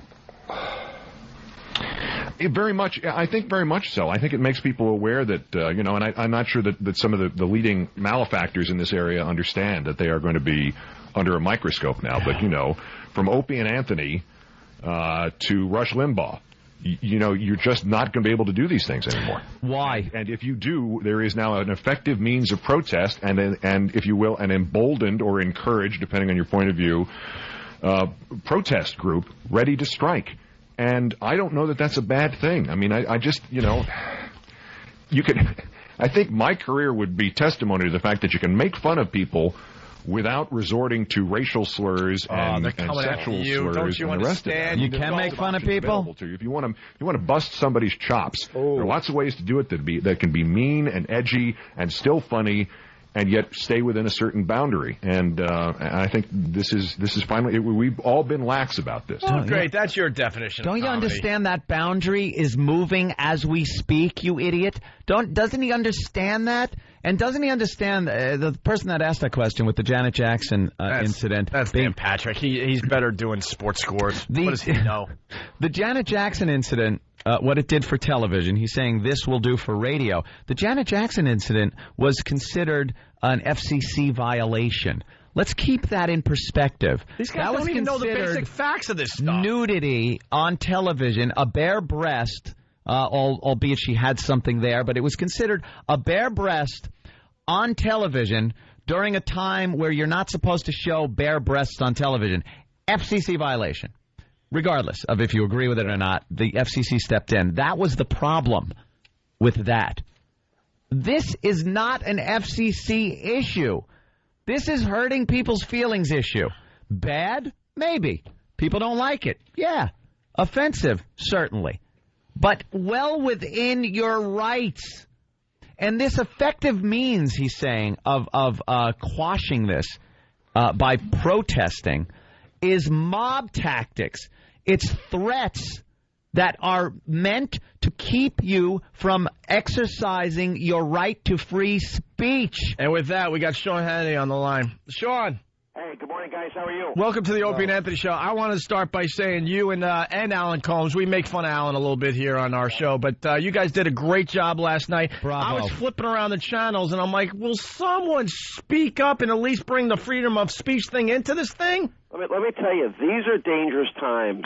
Yep. For every single solitary person that gets in front of a radio microphone on a daily basis. Regardless of their stance politically, racially. It means nothing. Right. Absolutely. Listen, if they can get Imus, and I don't even like, I know you guys are friends with him. I don't particularly like the guy. Okay. All right? That has nothing to do with it. You know, Sean, he's not a very likable guy to a lot of people. Yeah, he really is. He's the nicest guy. That's why I think we got along so well. Yeah, exactly. When we met. Sean, we're not very likable to a lot of people, so... You know what? I don't really find that true, because I've met you guys. Hey, we've been trying to get you on TV all week. I don't know. Yeah, no crap. Our agent's been calling us. We've been hiding under the bed, Sean. Instead of us, you had to have Elizabeth Hasselbeck and Geraldo. Woo! Well, we also had our buddy Patrice. Yeah, Patrice. Patrice did a very, very good job. I thought he was outstanding. Yeah. And I think, look, I tell you, these are going to be chilling times. I mean, when you add to this, for example, the fairness doctrine that's being debated in Congress, and everything else is associated here. But I'm going to tell you what, on so many different levels, this is insanity. The fact that the two people that have led this charge have the histories that they have. Oh, absolutely. And the incendiary things that they have said on a regular basis. I don't need to repeat it. I'm sure you guys have gone through it. Diamond merchants. Ad nauseum, yeah. White interlopers. You know, hey, I'm sick of hearing about the Holocaust. Can you imagine somebody saying that to me? Oh, my God. Forget about it. Well, that's ancient history. That's the old days. Yeah, well, these are the old days. I've got a tape of probably one of the most prominent. We all have different formats in radio. It's known as the urban format of one of the most prominent DJs. Do you remember when that little girl, I think her name is Bethany Hamilton, remember she lost her arm? Yes. When the shark bit it off? Yep, the surfer. The surfer. Yep. Right. You know what they did that day? On that show? What? They played... you know the Mac the Knife? Do you know that song? Right. The shark bites. Yeah. Jesus. They use the words bite, white, biting, whitey. And you have tape of this? Oh, yeah. Now, how come that doesn't... You have tape of this. You could play it. And how come that doesn't make people outraged? It's a double standard. Well, I don't. Yeah, well, there was a minor, small controversy. Now, here's another interesting twist to that. Guess who's a regular guest on the program? That program on a regular basis. Reverend Al Sharpton. Reverend Al Sharpton. So now here's an interesting question. If Reverend Al Sharpton were to hear the tape, I mean, and there's laughing and mocking and kidding around in the background. Now, I want to also say, I don't want that host fired. I don't want his advertisers taken away. Yep. I don't want him taken off the air. Maybe he could apologize. That would be a nice thing. Yeah. And after that, I think, we should be, generally speaking, sensitive to people's feelings, especially the innocent. Those Rutgers basketball players, they're not in the public eye. They're good kids. They have achieved so much in their life. They don't deserve to be attacked. This young girl that lost her arm, she's not in the public eye. She doesn't deserve to be attacked. Now, you and I, we all deserve to get the living daylights beaten out of us. Right. Yeah. We're out there giving opinions every day. As does Reverend Al and Jesse Jackson. Absolutely. And I was listening to a program last night where a gentleman was calling for me and Opie to be removed from the air. He played a clip of a parody that we had done years ago about Reverend Al when Reverend Al went to Africa to purchase slaves and free them. So we did kind of a bit on the fact of how ironic it is that Reverend Al, for a short time between the purchase and freeing, would be a slave owner. And parodied that situation. It was taken during his playing of the clip completely out of context. And if you can't parody a public figure like Reverend Al in that way, we're doomed. Listen, I've listened to your show a lot over the years. I often hear your repeat on satellite. And you know what? You guys go right up to that line and right over it all the time. Honestly. Yeah, we know that. Yeah. But I'm going to tell you something. It's going to be a sad day for radio if they can take you guys off the air. Yeah. It's going to be a sad day if they try and get Stern off the air. It's going to be a sad day if liberals in Congress use the fairness doctrine and they go after Rush Limbaugh, Sean Hannity, the great one, Mark Levin. Mm-hmm. Well, by the way, I didn't hear our name as much last night and the last few days, but I heard all the political talk show hosts. They went Neil Bort, Sean Hannity, Rush Limbaugh. They went right down the line there. Yeah, because, listen, I know at the highest levels of the Democratic Party that they are seriously, talking about bringing back the fairness doctrine, which would mandate that if we give out an opinion, then we have to give equal time. Yeah. Yuck. That disagrees with us. You know, one of the great hypocrisy here, this really drives me nuts. First of all, it drives me nuts, who all of a sudden died and named Reverend Sharpton and Reverend Jackson the speech police in the country. Yeah. That drives me nuts. We're just amazed that this is coming from those two guys. Well, I would almost have a little more respect for this whole thing if it was anyone else. Yeah. Anyone else. But they're trying. What I'm watching is the things they're saying on the air. First of all, they seem to be saying, well, this is an agenda about cleaning up the airwaves and cleaning up our culture. Mm-hmm. Now, if they've been serious about stopping demeaning language about African Americans, about women, not to mention other people, would they have not been picketing radio stations that for the last decade have played, what Imus has said times a million on a daily basis? Yeah, well, see now, Sean, you're deflecting the real issue here. That's what I'll say, because I heard that about 20 times last night. You're deflecting from the issue. Deflecting. If that language is wrong, if we're having a coarsening of the culture, if their real motive is not Don Imus, but what he said and about innocent women that are being attacked, then shouldn't the same standard be applied to everybody? Well, now that Imus is gone, why isn't Reverend Al up bright and early in front of some of the hip-hop stations, at some of the hip-hop labels, demanding that they drop these artists from their record label because they are demeaning and offensive to women and to their culture? Where is he? It's a great point here because, where does Sharpton, in this particular case, where does he think some of these songs are being played? They're being played on the radio. Yeah. They're being played on the public airwaves. I don't think that there's ever been an example where he's tried to go after specific hosts or corporations that are making money. Listen, I know you guys aren't political, but I can even take it into the political arena for a second. Mm-hmm. Just 2 weeks ago, remember the big announcement that Hillary had raised $26 million in the first quarter for her presidential campaign? The last campaign stop that she made was at the Miami home of a rap record producer and singer Timbaland. I don't even know the guy. Do you know? Yeah, he's a big-time hip-hop producer. Okay, well, I think it was his latest album. I don't remember the name of the song. I have it written down somewhere. Guess how many times they use the N-word in one song? Really? I'll go with 25. 24, very good. Wow. Thank you, Sean. I actually 24 times, and that record executive raised $800,000 for Hillary Clinton. Jesus. Will Hillary give the money back? Yeah. If she's so upset about the coarsening of the culture, is she going to condemn these guys? The hypocrisy is so rampant, it's almost hard to point out because it's so huge, you can't really get a beat on it and point it out to somebody because it's just running rampant. Now, Sean, you think the media in general is going to now try to push back a little bit? I mean, Reverend Al had the spotlight all this week, but are we going to start pushing back? Has a victory. He's smelling blood in the water. Now what? Are people going to start coming out of the woodwork to defend some of this stuff, or are we going to just run away and then be cowards? I think it's the latter. I think because what'll happen is it'll be one radio show, one radio host at a time, and then ultimately, everybody else on the air is going to say, "Oh, all right, well, at least it's not me. Mm-hmm. I'm not under fire." But yeah, we do know how self-centered we all are in radio. That's true, isn't it?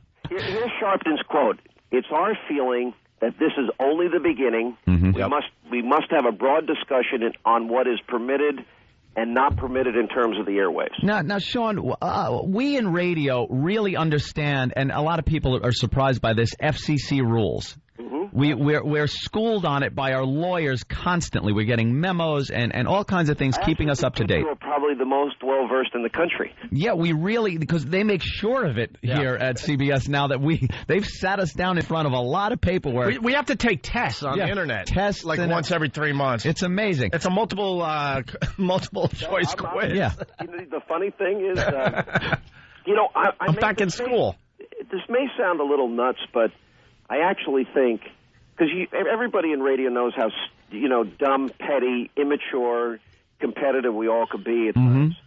It may be time for on-air personality to put aside whatever petty differences they have. People in all backgrounds, formats, morning zoos, some of the urban stations, talk radio, you guys, what you guys do, and maybe everybody unite and say, not going to happen. We're going to stand together and stand up for everybody. I was kind of saying that to Anthony behind the scenes today. Yeah. I think it might be time. Might be time for some peace talks. Yeah. What I was saying about the FCC issue, though, is we're very well versed in FCC regulations. Where is it that in the FCC rules it says you can't hurt someone's feelings or talk about race or make someone feel bad or even offend somebody as long as it isn't offensive in sexual content, obscenity, indecency. I don't believe there's ever been an FCC violation that has had to been paid for what's considered a racist comment. I can't think of one either. Yeah. So I think you're dead on the money, and now the FCC is investigating that. That is a good point. Now, how is Reverend Al and Jesse Jackson, because they don't agree with something, because something offends them and their constituency for whatever that's worth, because I don't see them as leaders. How do they get off deciding what hurts people's feelings, what's offensive, and what should or shouldn't be on the airwaves based on their own race and their own sensitivity as to what upsets them? Look, who's the moral arbiter? Who gets to decide? Right. We're going to have the office of the United States Special radio speech police? Yeah, exactly. I'll do that. And it won't stop. We've said it time and time again. Once someone gets a victory, you never stop. You move to the next thing and the next thing. I'm going to tell you something. I thought about you guys yesterday. Now, we've become friendly over the years. Sure. And I thought about the company that fired him. Yeah. And I got to be honest, I thought about you two. So did we. I really have got to wonder, how much support they would give you, even under the smallest controversy. Yeah, our clock is ticking. We're not stupid. Yeah, We've been at this a while now. We're working under a cloud over here, and we know it. I mean, the good news is you guys are so good at getting fired. You know how to handle it. Thanks. I'm only teasing. Hey, man, it was too real last night watching all that coverage with Imus. Listen, I don't want that to happen. And no, I don't either. Hey, Sean, you're a stand-up guy, man. We really like you a lot. And I got to tell you, this will make you happy. I'm moving a little closer to your side. Anthony, just a little bit. You hear this, Anthony? Yep. Now that he got the big payday. Yeah, see? It's being taken from him. And it's very close to tax time. Yeah, it's close to tax time. I'm moving a little closer. There's still some distance between us, but you know what we call this on my show? We're trying to sanitize you. Yeah. Hey, and Sean is truly a good guy, because Elizabeth Hasselbeck was way out of her league last night on TV, and I know you're friends with her and all that. I'll acknowledge that. Girl, she really is. I know. I'll acknowledge that. But man, you smelled blood and you backed off. But you made some great points, because she was so excited that Imus got fired, and then she's also saying she believes in freedom of speech, and that's when Alan Combs kind of went at her and really gave her a talking to, and I thought he was great. And then you're bringing up the whole Rosie thing. Like, if you think Imus should have been fired for what he said, what about Rosie and that? I don't even know if we're allowed to say it anymore. The Asian thing she said. Yeah, derogatory Asian. An Asian slur and on the air. And by the way, she apologized. And at the time I said, of course she shouldn't be fired. The thing about Imus, and I watched his apology. I watched it in its entirety, the longer one and the shorter one. I listened to about an hour of him being on the Reverend Sharpton show, and I felt the guy was genuinely sorry, generally embarrassed. He He made every promise that he wanted to make good, make it up. And I'm thinking, how is it the guy that was at the Crown Heights riot, when he said all the things he said at Crown Heights, how is it the guy that said white interloper? How is it the guy that said diamond merchants? How is it that the guy that said Hymietown? How is it possible that Al Sharpton and Reverend Jackson, two reverends that are supposed to believe in Jesus and forgiveness and redemption and repentance, how come they couldn't give this, they wouldn't let him off the mat? Nope. They wouldn't give him a chance to make good on it. And I think they missed an opportunity to show America, hey, we've been forgiven, our careers have gone on, we're going to offer that same type of forgiveness to other people. Like, do you remember when Bill Donahue of the Catholic League? Yeah. I remember reading a press release he sent out, nope, we're finished, Opie and Anthony can go back up on the air. Yeah.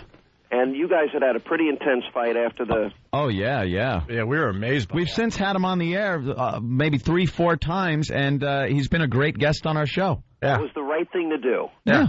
At that point, if you're a Christian, I'm a Christian, a Catholic, at some point, all of us have been forgiven. We're all going to screw up in life. When somebody is really out there trying hard to say, I'm sorry and I want to make it right, where's that sense of, what, we've all screwed up. All right, you're going to make it right. We're going to be watching. Well, Sean, what do you think that is? Is that a weakness on Al Sharpton's part?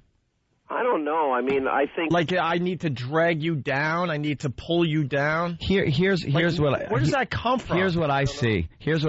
And I think I brought this up yesterday. We got a caller. It was a black gentleman called up and said, I don't get this. He goes, I don't care about what Imus said. He goes, I go to work. I support my family. I pay my bills. And I said to this guy, I go, you are Al Sharpton and Jesse Jackson's worst nightmare. I go, because you're not a victim. You're not playing the part of a victim. You're a working guy. You're taking care of your family. I go, that would put them out of work.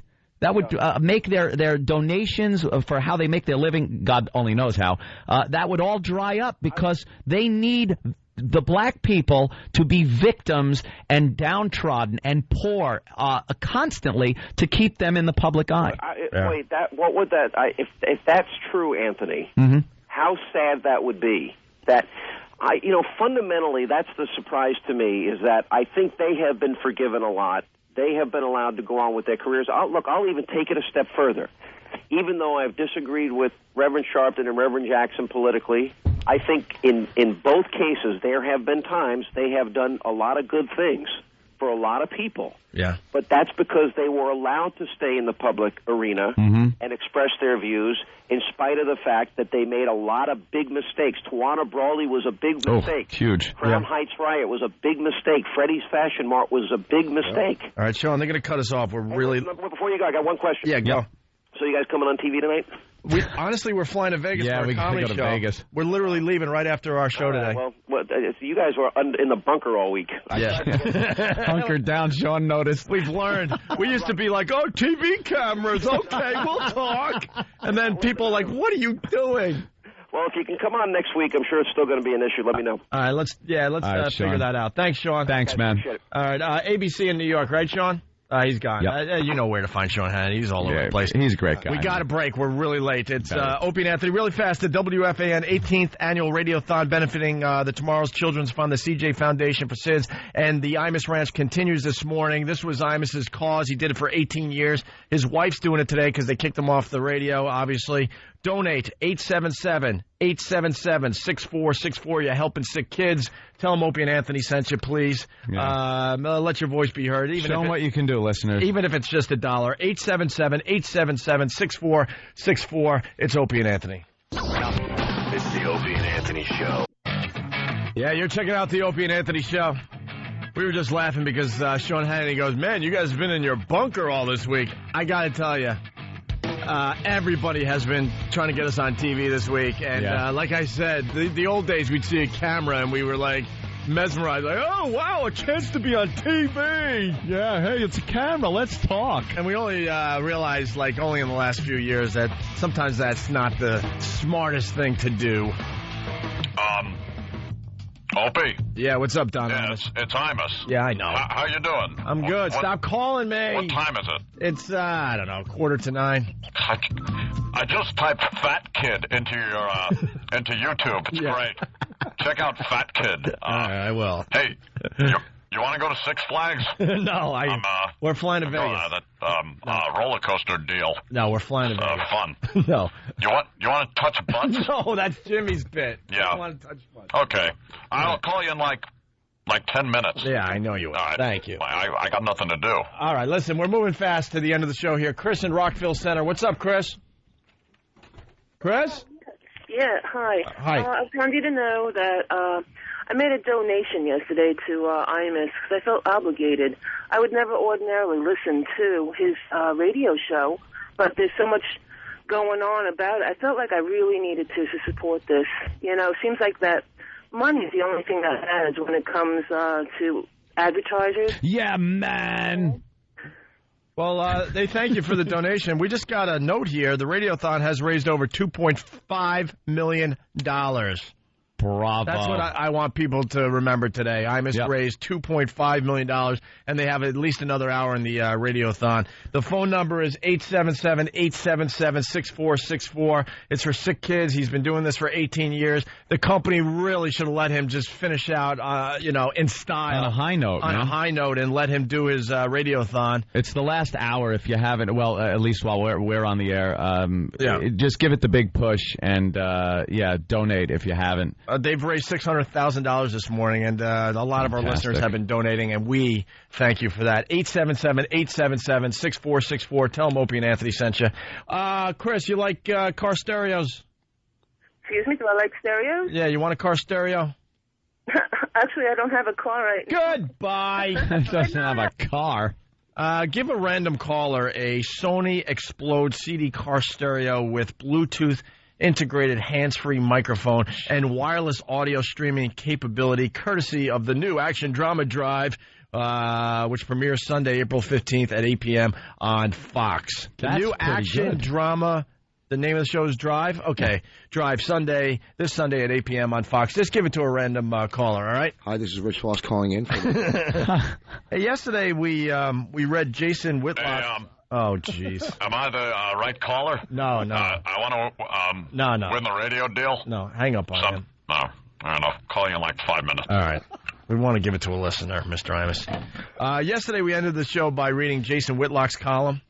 He's becoming a star, man. I think everyone noticed his article. I would like to take credit that our show found it, but obviously people were searching out something that made sense to them, and they found it in this guy, Jason Whitlock. He's a black columnist from Kansas City. You know, I can win. I'm no longer an employee. I understand. Or family of... Could you hang up on Mr. Imus? Okay. All right. I'm coming over. All right. Bye-bye. Bye. And Whitlock's been all over the news the last few days. He's made some terrific points to this whole thing. Today, I want to read from the New York Post. This is how we're going to end today's show before we head out to Vegas. Actually, we're going to do a couple more hours on XM. I want to say it again. We never know when the last day is going to be. Could be today. I think it's not today. No. Jesus. Knock anything wood around you, stupid. I did predict everything. I predicted the Imus thing perfectly. Yeah, we even said your mom's box for Imus when the controversy started. But you'll be able to find us on XM. Our show continues on XM in about 10 minutes. That's where you'll find us when they finally say, goodbye. Seen that Lonely Girl 15? Damn that. Goodbye. Go play with your kid, will you? Fun in Vegas.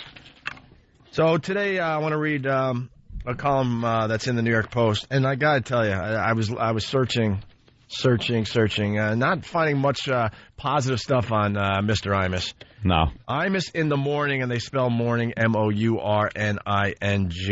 This is Jerry Della Femina in the Post. Done in by hypocrite Al. This is how we end the show today. So CBS is dropping Don Imus. Al Sharpton wins. It's hard to say what's most wrong here. For starters, Don Imus is a good man. If you're a soldier wounded in Iraq and stuck in a rotting ward at Walter Reed Hospital, he is the best guy to have on your side. That goes for a kid of any race or religion with cancer or a parent who has lost an infant to sudden infant death syndrome. He's built hospitals and a ranch in New Mexico for kids who face an early death. If you have a good cause, he is by your side, and he puts his money where his mouth is. If you're a phony, this is your time to come out from under your rock and attack. God, is that the truth? Mm-hmm. Including the people that, now we're editorializing, including the people that did his show many, many times. All of a sudden they're on TV making believe they never did his show. Yep. Continuing, Imus is wild. He's funny. He's nuts. He's tough and compassionate and patient and loyal. He's a lot of things, but he is not a racist. Racists are not the people who say wild, silly, stupid things like Imus did the other day when he called the members of the Rutgers women's basketball team a bunch of nappy-headed hoes. It was an incredibly dumb thing to say, tasteless and cruel. But a real racist would never blurt out something outrageous like that because a real racist is always on guard. A lot of forces are telling us that with this one stupid statement, Imus has ruined the lives of these young women. I have to wonder if any of them have ever heard Chris Rock or Dave Chappelle. Yep. Or to the degrading words gangster rappers use about black women, disgusting anti-woman lyrics far more shocking than Imus's incredibly dumb words. Don't get me wrong, I'm not blaming these kids for what Imus said. I'm blaming the media that is making this a double-standard world. Speaking of double standards, I give you Al Sharpton, who threatened to march on WFAN if Imus was not fired. Al Sharpton, who gave all those shrieking speeches when the Tawana Brawley case attracted national attention back in 1987. Have we forgotten that Sharpton and two cohorts used an unbalanced young girl to boost their profiles at the expense of a man whose life they virtually ruined for no reason? The man, Stephen Pagonis, won a civil judgment, but Sharpton, who claims Imus's apology isn't enough, would neither apologize nor pay out the judgment against him that Pagonis won. 20 years later, Sharpton yelled for and got Imus's scalp. Too bad CVS caved because the minute the media turned off the cameras, Sharpton would have stopped watching. Yep. Marching, excuse me. Sharpton would have stopped marching. Right. He would have been gone. I tuned into Imus Wednesday as I have for the past 30 years, and this is where it gets kind of sad. He was sadly subdued. Listening to Don trying to be politically correct reminded me of the story of the centipede that was asked, how can you walk with all those legs? The centipede thought about this for a second and then collapsed, unable to walk again. Don, when he can't be totally spontaneous and wild with material that will offend every group equally, loses that magic that has made him the greatest radio personality in history. I have a number of clients who advertise on WFAN just to be on Imus's show. Naturally, as a good advertising man, I'll recommend that they go elsewhere until Imus comes back. And mark my words, he'll be back, and he'll be back with vengeance. Be afraid, CBS. Be very afraid. I'll be back. Opie? Yeah. How do I get a WOW sticker? I'm going to be driving around on Wednesdays. And, is that your music? Yeah. All right. Thank God the music's here. I'll call you again later. All right, listen. Broncos. Listen, we're off to Vegas. We're going to do a couple hours on XM Satellite Radio. Then we're running to the airport. The O&A Traveling Virus Comedy Show starts tomorrow night at the Joint at the Hard Rock Hotel and Casino. Can't wait to see all the pests out there. Doing the press conference by the pool in the early afternoon, announcing all the other tour dates. It's going to be a great show tomorrow night. We got 8 or 9 comedians that you know and love from this show. And tickets are available through Ticketmaster.com or I guess at the Joint at this point if you're in Vegas already, okay? And once again, keep that phone number ringing for the 18th annual Radiothon benefiting the Tomorrow's Children's Fund, the CJ Foundation for SIDS, and the Imus Ranch continues this morning. You got Imus's wife. I think she's going to be on the air for another hour. Donate by calling 877-877-6464. And Rich Voss, thanks for joining us today. Thank you for having me again. To Don Imus, I love you. Yeah. And I love what you have done for everybody in this business. And we greatly appreciate that. And you will definitely be missed. We'll see you guys over at XM. I agree. It's time to retire that. It was fun at first, but oh my God. Yeah, everybody that was like, oh, that's great. Oh, God, look, we love this. By the way, that was fat. I saw fat. You saw fat. That's so funny. I just deflected your... Wow, I was trying to say that was Chris M. Yeah. That did that version of Ecstasy of Gold. And then, yeah, you were pointing out the fat people on TV. I was pointing out the fat story that they're doing on the news, and they have to show fat people from the neck down. Yeah. and from like the knees up, so they show fat butts, stuff like that. They were doing something this morning on sexually transmitted diseases, and they can't show the people's faces really, but they're showing people holding hands and hugging in the park. So they send a camera crew out and just go, hey, find people who are touching each other, like couples. And meanwhile, if you're sitting there watching that and you recognize your clothing, you're going, wait a minute, I don't have to fucking clap. I don't have herpes. What is this? I'm like portraying it like I got the fucking chlamydia. There were a few people that they showed kind of their faces. Yeah. Like, wait a minute, that's me. Yeah. I saw you on the news today, darling. Are you okay? Do you have the clap? Oh, I used to catch the clap so much. I used to go to the DD clinic. They knew me. It was like, hey, what's up, man? Hey, Rich, how you doing? Oh, Jesus. Another swab of the dick? Pull your cock out. Jesus. White underwear turning gray. It was hard. I used to get to clap. Back in the day. What were you fucking? Huh? What were you having sex with? Anybody that would. You've heard some of the stories. Yeah. It was back then. You didn't wear a condom. You didn't know. This was before AIDS. Back then, I didn't wear a condom either. I don't think I ever caught the clap. You must have. Well, the crack and everything. I don't know. Guys up the ass. No. All right, as long as you got that rock. No. Whatever it takes, man. Nothing that rhymes with rock. Okay. Whatever it takes, man. Hey, we commented about this when we were talking to Sean Hannity. Yeah. I think we're going to be moving on by Monday, I hope. I mean, we keep trying. You know, every day we've talked about this, the Imus thing, then now it's kind of mutated into the Imus racial divide thing, and now we're kind of involved. There are people out there that want us gone. It's going to be an ongoing theme, but I think by Monday we'll be able to finally, turn the corner. We'll have some nice stories from Vegas and the virus tour kicking up tomorrow night. God, that's insane. I'm like, wait a minute. We're in New York. It's crappy. It's going to rain all day, and we're going to be in Vegas and later tonight and doing a comedy show tomorrow. Can't wait. It's nuts. And then fly Sunday. Yeah, and then we come right back. We're basically not even going to be in Vegas. I got my game plan. Yeah. I got my game plan. I'm sleeping on the plane. I'm going to try. Then we get there. Yeah. I'm going to eat, and then we're going to hit the casino. And I'm going to gamble. And then I'm going to stay up kind of late. Then I'm going to sleep Saturday until the press conference. Then after the press conference, going to take another nap until the show actually starts. Good luck. Why? I don't know. I think between the press conference and the actual show, there's really not going to be much time. Yeah, but there's no traveling to the venue. Yeah, the room is like everything's all there in the same place. Nice. So I'm going to take a nap and then wake up for the show. We're going to do the show, and then what do? Stay up all night. Yep. Hit the casino again because our flight is early in the morning. Right. So then I get on the plane.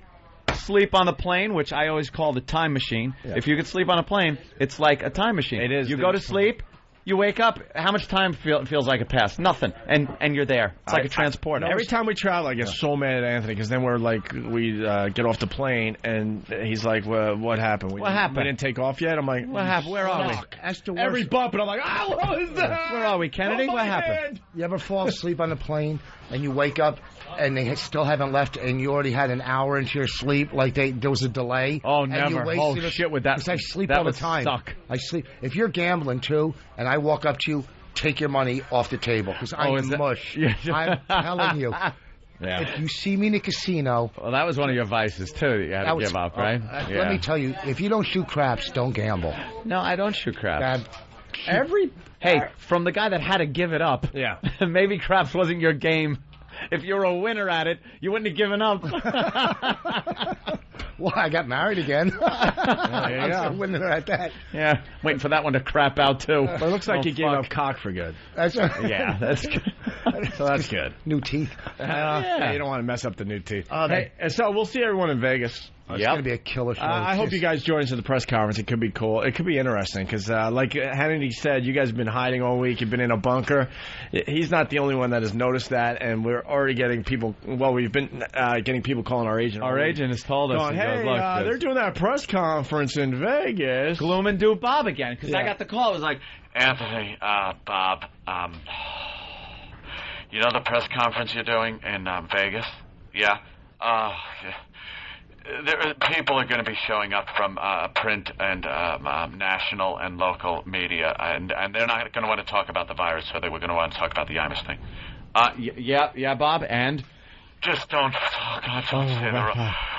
Oh, don't say The Rock. I just ordered new tiling for the kitchen. Oh, the tiling, and I'm trying to put some Belgian block around my driveway. I decided to put in a new pool with a waterfall.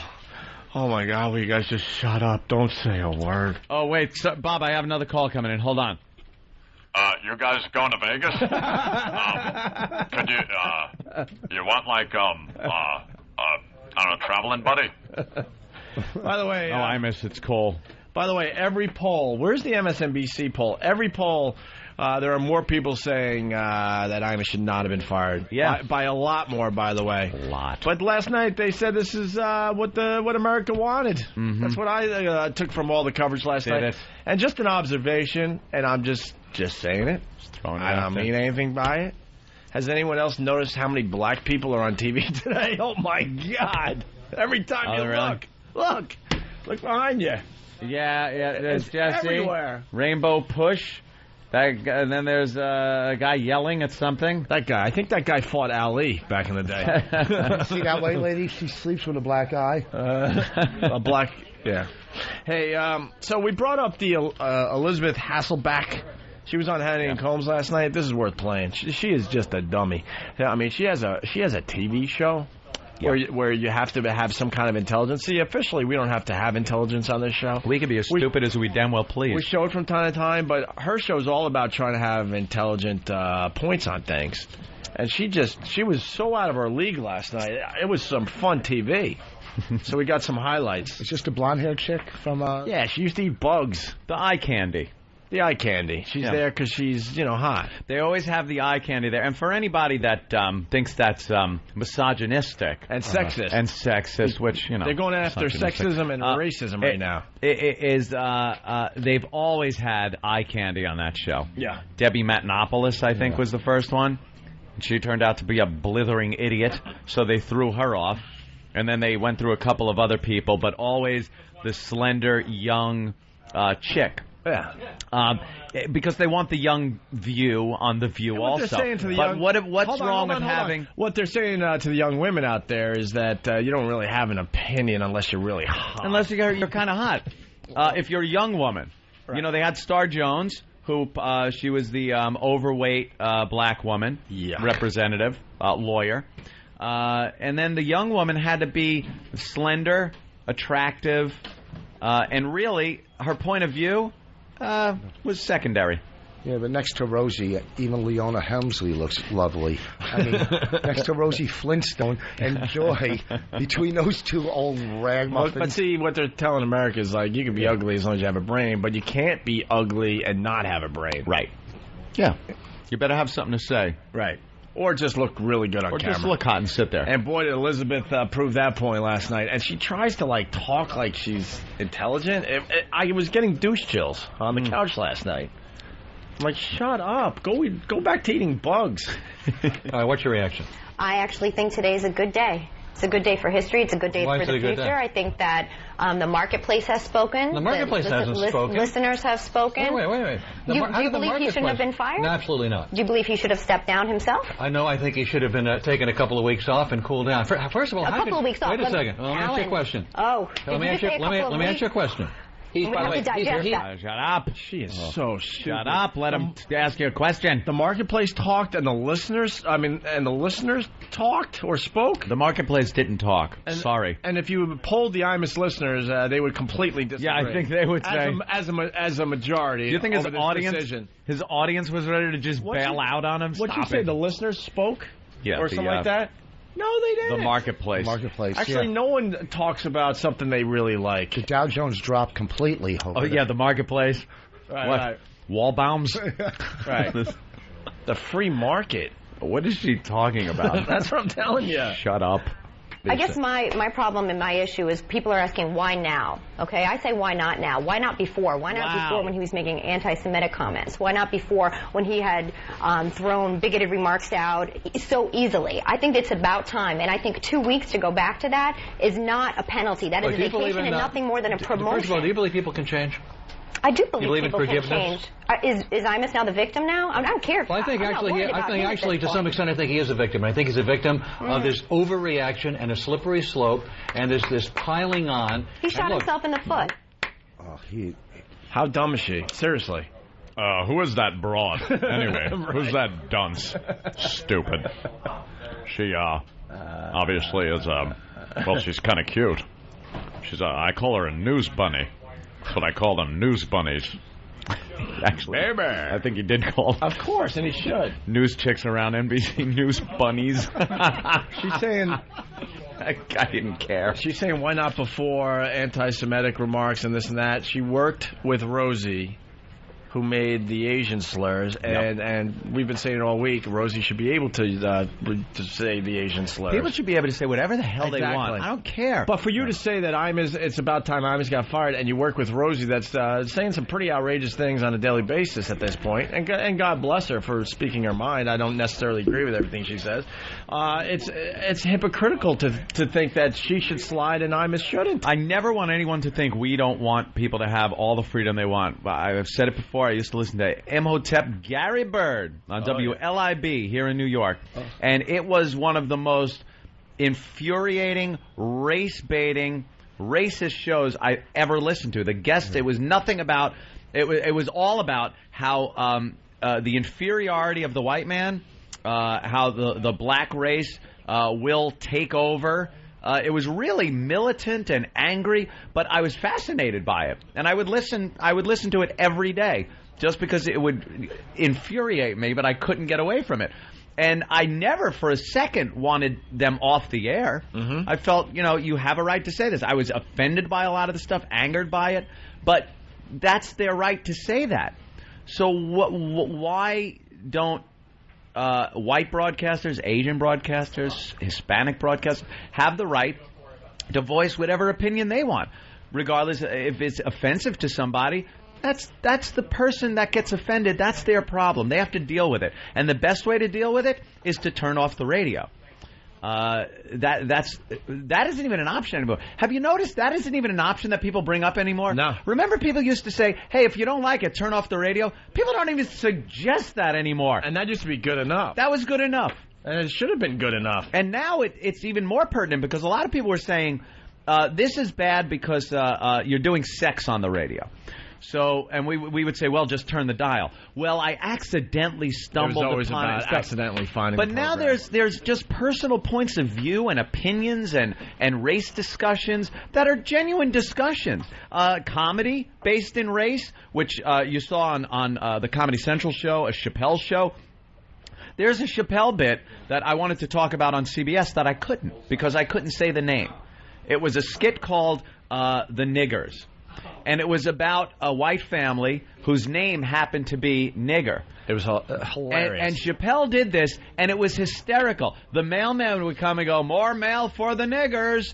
And it was a funny bit. But I couldn't even mention the name of the bit on CBS. Here on satellite, we have a little more latitude. But let me tell you something. People are going to be upset that I even said that. Why? Dave Chappelle could do it.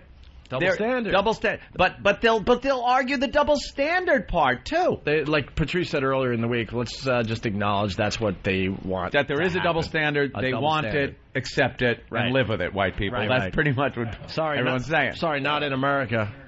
Sorry, we'll always fight that one. How about what Leonard Jeffries used to say at City College? Did you ever hear some of the stuff? Oh, my God. And they kept rehiring Leonard Jeffries, who at a City College where taxpayers are paying. Inflammatory speech that was horrific. Let's get into the fun. Hasselbeck, just a dummy on Hannity and Combs last night. It continues. I can't speak from the perspective of a woman or an African American, but I wonder are people really scarred for life?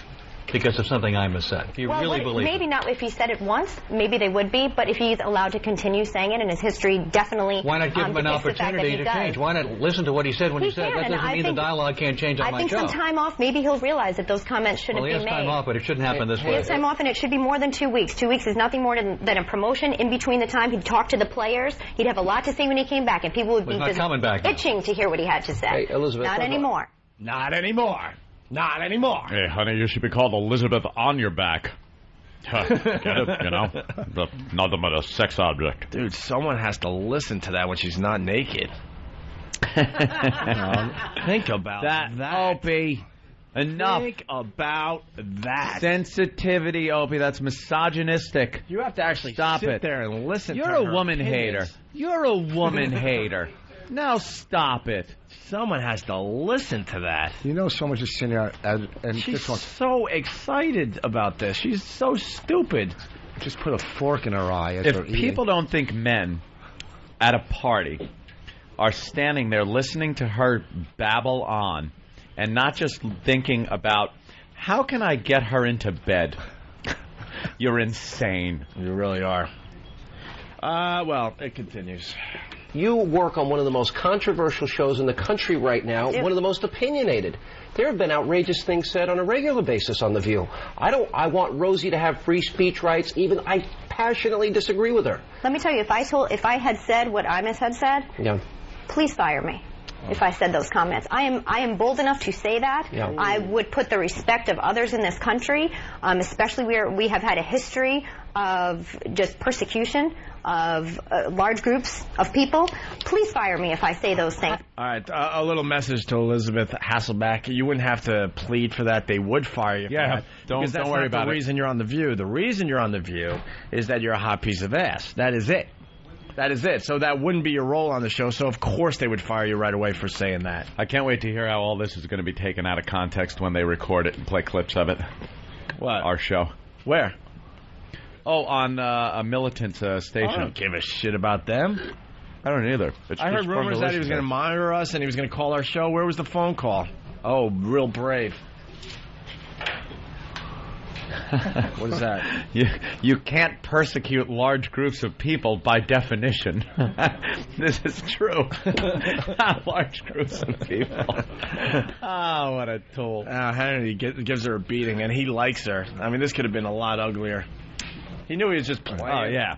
You know when you play with a little cute kitten, you don't want to get too rough? Yeah, you just play. But if it's that miserable older cat, you're going to throw it against a couple walls. Yeah, the kitten's just playing, and you're like, oh, look, he's so cute. It's taking some swipes at me. I know I could crush its little head if I wanted to, but it's such a cute little... That's the feeling I got where Hannity was just backing off, you know? You know, I watched you, for example, when Rosie said Christianity is as big a danger as radical Islam. I watched her insult Asians on your show. She apologized for that. I think Rosie should be forgiven. I think she was sincere when she said I didn't understand I was offending people. By that standard, should she have been fired? It's certainly not my position to say if Rosie's are fired. It's my job to show up every day, and I... Oh, why is not your position? Why not? To say? You have enough to say about Imus. Why don't you talk about Rosie, your coworker? What, another hypocrite? Holy fuck. She's scared of losing her job. She's all balls out when it has nothing to do with her own security in her job. Ugh. Is that amazing? Totally. I was watching this last night, openly laughing, pointing, all this stuff. Like, what a dummy. Jesus, I said some dumb things, but, you know... She's an idiot. That's complete... Oh, my God, Voss is calling her stupid. Oh, boy. Wow. Rosie's are fired. It's my job to show up every day, and I love the responsibility. I take full pleasure in countering everything she has to say. Our show is called The View. I understand, but Imus has a view, too. That. And certainly does, and it was answered. What? I don't know. She's... Oh. And then finally this. Elizabeth said she believes in consequences. I understand your concern. I mean, we're in the same industry. I believe that, you know, we're all out there saying things that we believe. But I do believe in consequence, and I believe the people have spoken. And I think that has to be respected as well. And a small group of people have spoken. A couple of people have really spoken, but a very small group of people have spoken very loudly. made noise, made threats, made used mob-like tactics against a company to threaten them with sponsorships. But I mean, it's not America that has spoken. It's not a large group of people that has spoken. Just get over that. Yeah. Stop lying. Kelly from Charlotte, North Carolina. Opie, you pointed last night. Tough guy. And then she writes, "One love, Kelly." I love doing that. I love not only laughing openly at people, I also like the You got a point. Yeah. That really, it closes the deal. And I know she couldn't see me, but I could see her. Yeah, and you were pointing. And I was pointing and laughing. I think that has to be respected as well. And the initial 2-week suspension, not enough to satisfy. And I honestly would have more respect for Don Imus if he would have said, you know what, I'm going to take a break. I obviously said something, and I need to reevaluate how I'm doing my job. If it's getting this sort of result and reaction, I'm going to take a year off. A year off? How long would you stay with a girl like this? You meet her in a bar, she's really good in bed, and you're like, wow, this is really cool. And then she starts yip, yip, yip, yip. How long do you actually hang in there before you realize, wow, you know, that's a fine piece of ass, but I can't take this. This is a mistake. How long does it take? A month, 2 months, maybe? What? The third. I'm asking. I don't know. It takes the third hit in the head with the hammer. That's when you're out. Just shut up. Fuck her with a pillow over her mouth. What is she rambling about? And her voice too, though. And she doesn't seem to be liberal in general. I think she's more conservative, right? She's conservative, but This is the safe way to go. It's the look at me, look how open-minded I am, and stop it. Let's go to Phil in Jersey. Phil, what's up? But there's inappropriate jokes going back and forth all the time.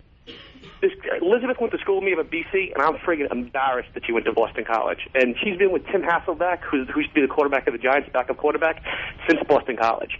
And he's dealt with her for 10 years, so she's going to be a fuck of a leg. She must be unbelievable then, because I mean, he's a quarter. Well, he's like I think he's like a third stringer at this point. He's a third string, but he could still get major pussy if he wanted to. Major. You think he makes her get down in the center position and then just fucking lifts up that little rag over her ass and wham, hike? Well, you better not say that. We're being monitored. Oh. We're being monitor us. We're being monitored. Go ahead. First of all, this is XM. I'm waiting for next week for Bush to get blamed for this Imus stuff. That's what's going to happen. It's taking Bush out of the news. That's nice. Yeah, and they love distractions, I'll tell you. Boy, what about that Imus? How many people dead? but Imus. Well, Bridge is laying in a river. This fucking a bomber got into the green zone, into the goddamn cafeteria, and killed a member of Parliament over there. In the Parliament building, a bomb blew up. Yeah. Hey, killed one of the muckety-mucks. Hey, my brother Rob is in the audience. Oh, yeah? Oh, I didn't even know there was people. Wow, we got a pretty big audience today. Where's Rob? Hey, Rob. Lift your hoods up so we could all see you people. We can't... there they are. Okay, now we can see them. Hello, white people. Wow, the Grand Wizard. That's very nice to see you here for everybody that's monitoring. See, we have audience. We have our audience here. An audience. Dressed in their best. Well, Dirty Joe says hi to you, Rob. All right, we're stopping the show to say hi. This looks like to give you a fuck message. Dirty Joe. He's a faggot. This looks like an infomercial for a weight loss product.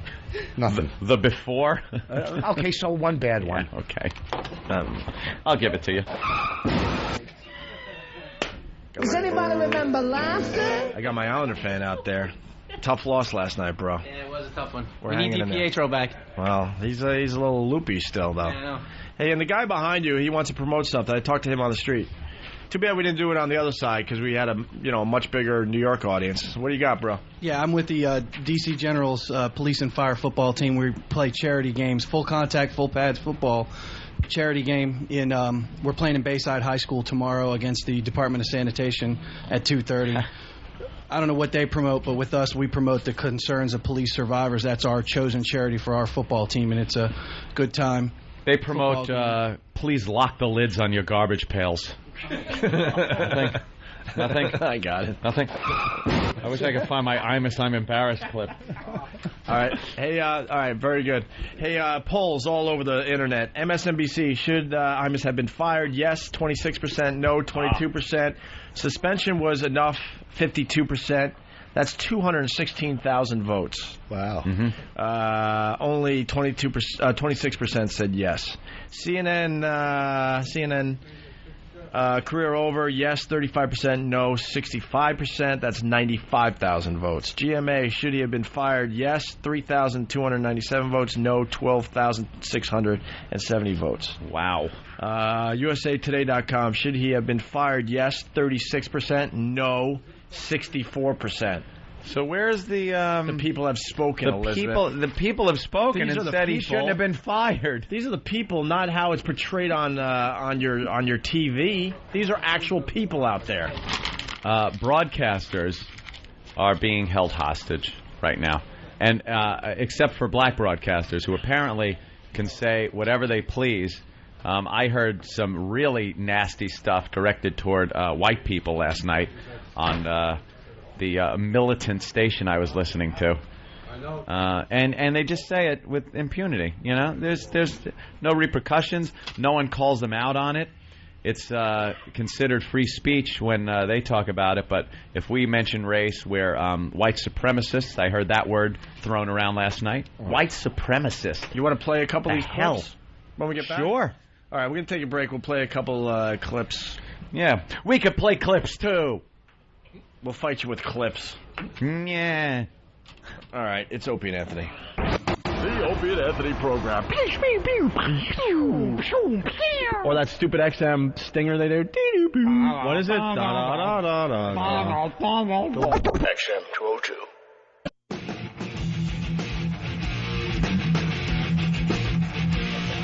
I got to tell you, nothing says you're doing a really good radio show like seeing Bam completely asleep. Holy shit, Bam. He just passed out. I'm like, wow.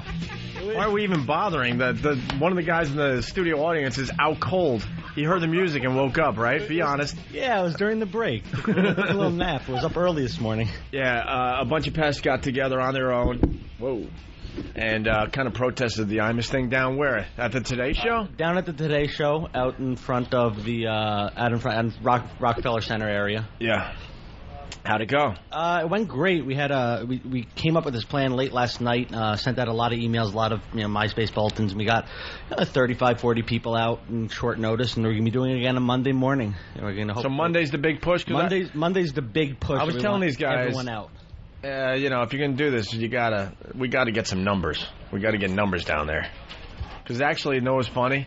They showed like an aerial view of you guys. Oh my God, it was so lame from above.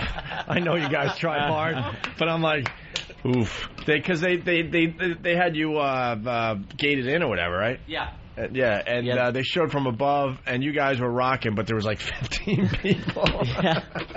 And I know it was last minute. I'm not trashing anyone. I think it's beyond cool. You guys stepped up and tried to get something together last minute, but they had a helicopter because they heard about this, and they're like hovering. That's the worst view you can have when you're like doing something, because you could have really a lot of people there, but from a helicopter view, it'll really look bad. Even like 1,000 people from a helicopter doesn't look like that much. Looks bad if it's an open field or whatever, Yeah. But if it's 15 people and it's tight camera shots, it looks like a mob.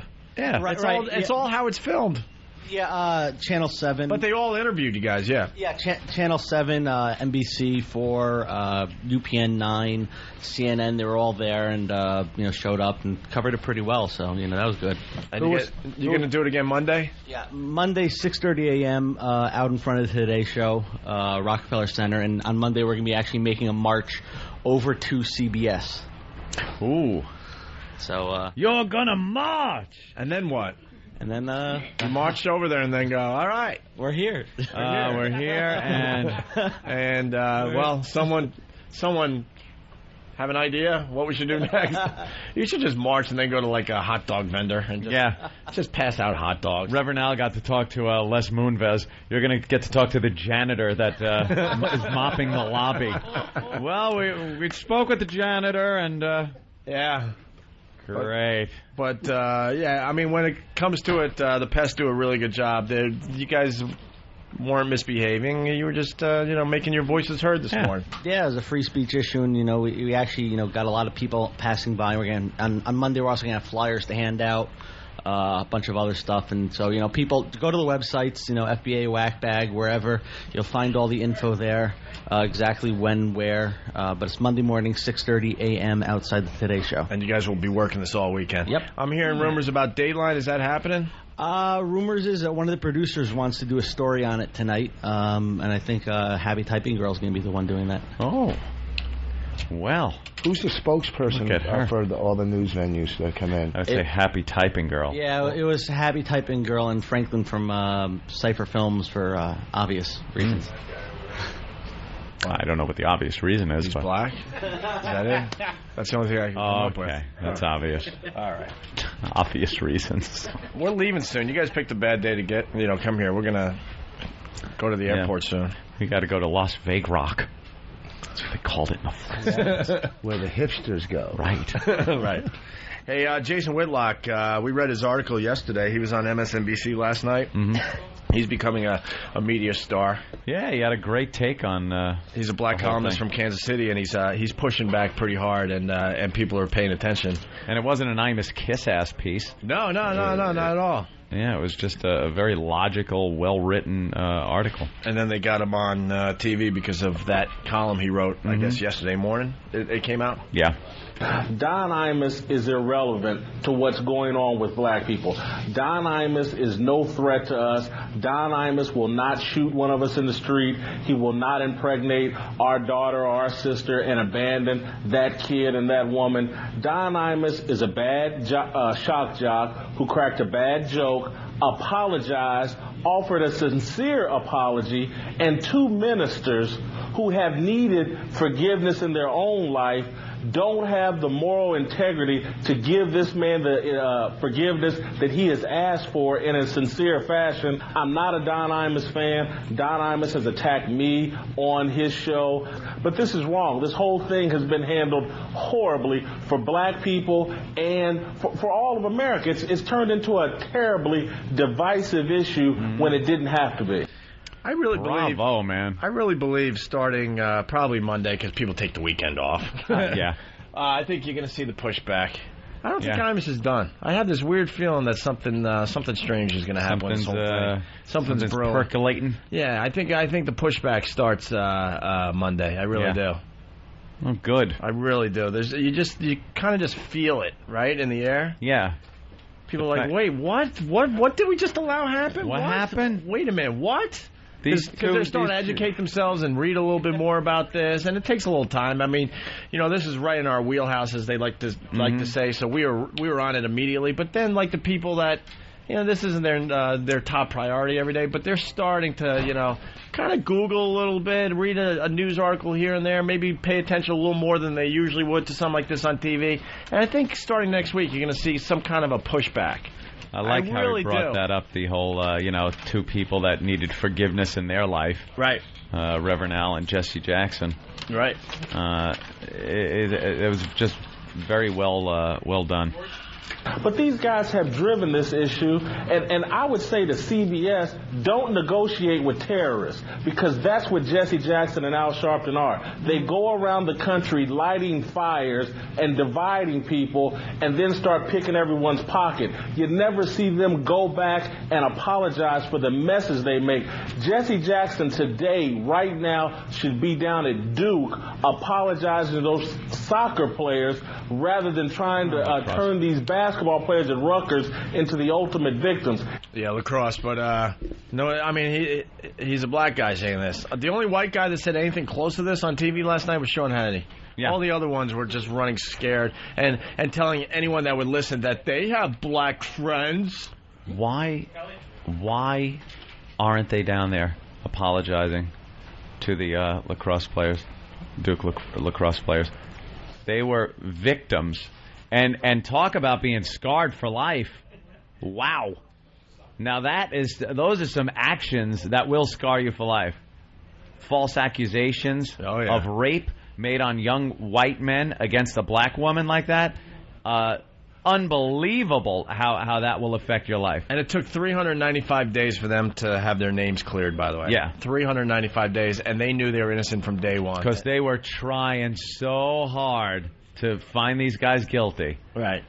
Yeah, and they knew from day one. A lot of people asking me about Obama.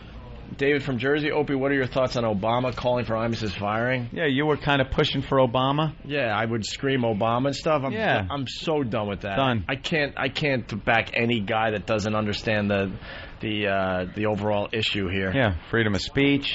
I'm done with him. I'd rather not vote once again. Give me a leader that I really want to vote for, and I'll be there voting. I don't care what color a person is. If they side with Jesse Jackson and Reverend Al on a subject, they're off my radar as far as a vote goes. These are two lunatics. Reverend Al. Holy shit, who would think in 2007 this guy would still be a force to be reckoned with and I have more credibility than he's ever deserved? The guy was the joke. In 1987, Reverend Al was such a joke. He had the James Brown hairdo, the big fat jogging suit, and that friggin' Volkswagen hubcap medallion he wore around his neck all the time, screaming "No justice, no peace" no matter what happened. Yeah, and the guy is still around with this newfound credibility. What I love about this show today, this was a massive fire, and most of the fire was out, but then it's like, it flamed up. A little flame up. Because it just hits me. I know, it's revving up again. It hits me like I can't wrap my hands around it. That this guy is still a guy that people are looking to for leadership. My God, man. Anyway, Reverend Al, did you ever think back in '87 that in 2007 you'd still be he would still be relevant? Some kind of an issue? Hey, that's up to the black people. He's like a black Joey Buttafuoco, I thought. You kind of just go away after a while. They just disappear. You think you'd be on like a VH1 reality? Yeah. Remember me? Hi, whatever happened to Reverend Al Sharpton? I want to point out that the black guy is laughing harder than anyone out there. It's just he's one of those clowns from the '80s that should have just disappeared. Yeah. We'll be right back with VH1's I Love the 80s. I'm Reverend Al Sharpton. You might remember me. That's where he should be. But he's there in a suit making, policy. Amazing. Oof. Amazing. And he gets meetings with... You know how hard it is to get a meeting with the head of anybody? He just walks in. Because as that gentleman had just said, he's a terrorist. He uses terrorist tactics, threats. You give me what I want, or I will do this to you. That's using what power he has against corporations, individuals. They're threats. And when you use threatening tactics, it's mob. The mob does that. And terrorists do that. And then you got Elizabeth Hasselbeck back saying there's still freedom of speech. No, there's not. There's all sorts of threats and of boycotts and stuff that makes people run away scared. Well, there's consequences. Unfortunately, it's kind of sad that some of these advertisers can't really hang in there. I don't understand it from their side. Maybe they would explain that to me, but it's kind of disappointing that they run away so scared at the threat of a boycott. Always. More Jason Whitlock. I believe that most or a significant segment of black America is tired of Jesse Jackson. We look at his track record of his accomplishments, and there's nothing there. There's nothing there other than Jesse and Al lining their pockets. They've done nothing. If you compare Jesse and Al to Martin and Malcolm and what those guys accomplished, it's an embarrassment. Man. God damn. That's the black guy clapping. Absolutely. You know something? You look back at the times of Martin Luther King and Malcolm X, when, racism was a serious problem. I mean, those guys faced some real tough issues. They took leadership roles that were authentic leadership roles. People looked up to them. When they asked of their people to demonstrate in a certain way, people listened and made a difference. And you could see a visible difference that wasn't something that divided the country. It really did bring white and black people together and, at the same time, advanced black people. It's very hard to do. Yeah. If you're advancing black people, you're usually pissing off white people. That's the way it is now. Under the leadership of a Jesse Jackson and Reverend Al, you're dividing black and white while you're trying to advance black people. And it's divisive. It's a sure sign of people that are just publicity hogs. You know, I wish black people would get more leaders that were like Martin Luther King. They're just not out there. The people are too self-centered and want the limelight more than they do the real goal, which is the advancement of your people. And plus, Malcolm X has that cool poster with him pointing. Oh, man, isn't that great? Yeah. Pointing the glasses. Yeah. See, oh, yeah. I met Malcolm X's daughters at Caroline's one night. I'm telling you, I was starstruck. I was standing next to Malcolm. Did they enjoy your racist jokes on stage? I was doing black humor, black shows then. Were you? Oh, please, I know what I'm doing. Did you say, I'm Jewish, I know the struggle? You did black humor in front of them?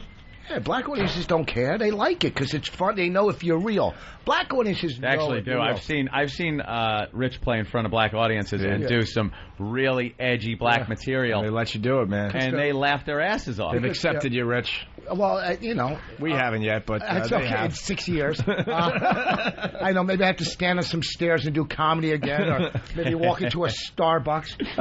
I don't. Anyhow, but they're real. They don't. Do you think, like Patrice says, they don't give a shit about Artemis? They don't. Are you kidding me? They didn't even know who he was. Don't care before this. No. Yeah.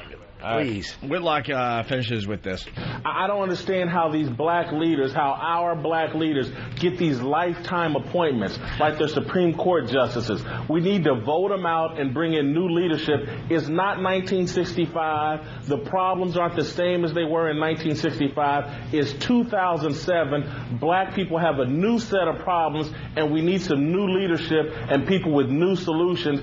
These guys are trying to drag us back into the 1940s and 50s. God damn.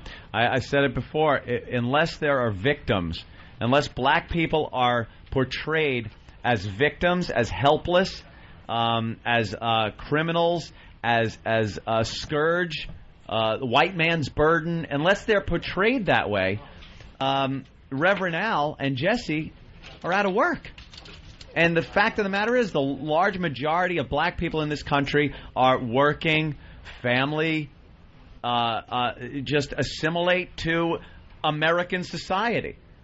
But that isn't what Reverend Al and Jesse like to point out. They like to point out the problems and how white people cause them, and that's what makes it so divisive and self-serving. I think Oprah should be the leader. Oprah does a good job. Well, Oprah's actually done some very good things. No, that's what I'm saying. Built a school in Africa. She uses her money to help. It's amazing. Yeah. What he was saying was Jesse Jackson, this leader, he's had a leadership role in the black community for decades. And where are some of his accomplishments? Where are these visual accomplishments that you could wrap your hands around and say, this is what he's done? I can't. Right. Sorry. I've been to a lot of inner cities. I've never seen a Jesse Jackson Park anywhere. Where's the Jesse Jackson Park? No, Even Magic Johnson built some movie theaters in the inner cities and stuff. You could look at something that he's done. And what the hell has Jesse and Reverend Al done? They're professional extortionists. Yeah, they extort. They rabble rousers. I like that word. They're rabble rousers. Let's go to the phones. Chris in Massapequa. Chris. O&A, how you doing? Love you. Love the show. Just want to ask Thanks. you, are black guys allowed to tell dumb blonde jokes now? Oh, I hope Punch so. them out. I would say no. I hope so. I would say no because that involves hair, which we know is a no-no now. Don't goof on hair. And it involves white girls, so that's race. And they're women. Yeah. So it's misogynistic. It's more sexism. No, there's so many things there that you would be offensive. No, they can't. No blonde jokes, sorry. Let's go to Jason in Pennsylvania. Jason? Yo, O&A. Hey. What's going on? What's up? Hey, man. You know what's funny is, and it's pissing me off, everybody's saying that the term, nappy-headed hose. I hear it all the time now. I never heard it before. So I know, right?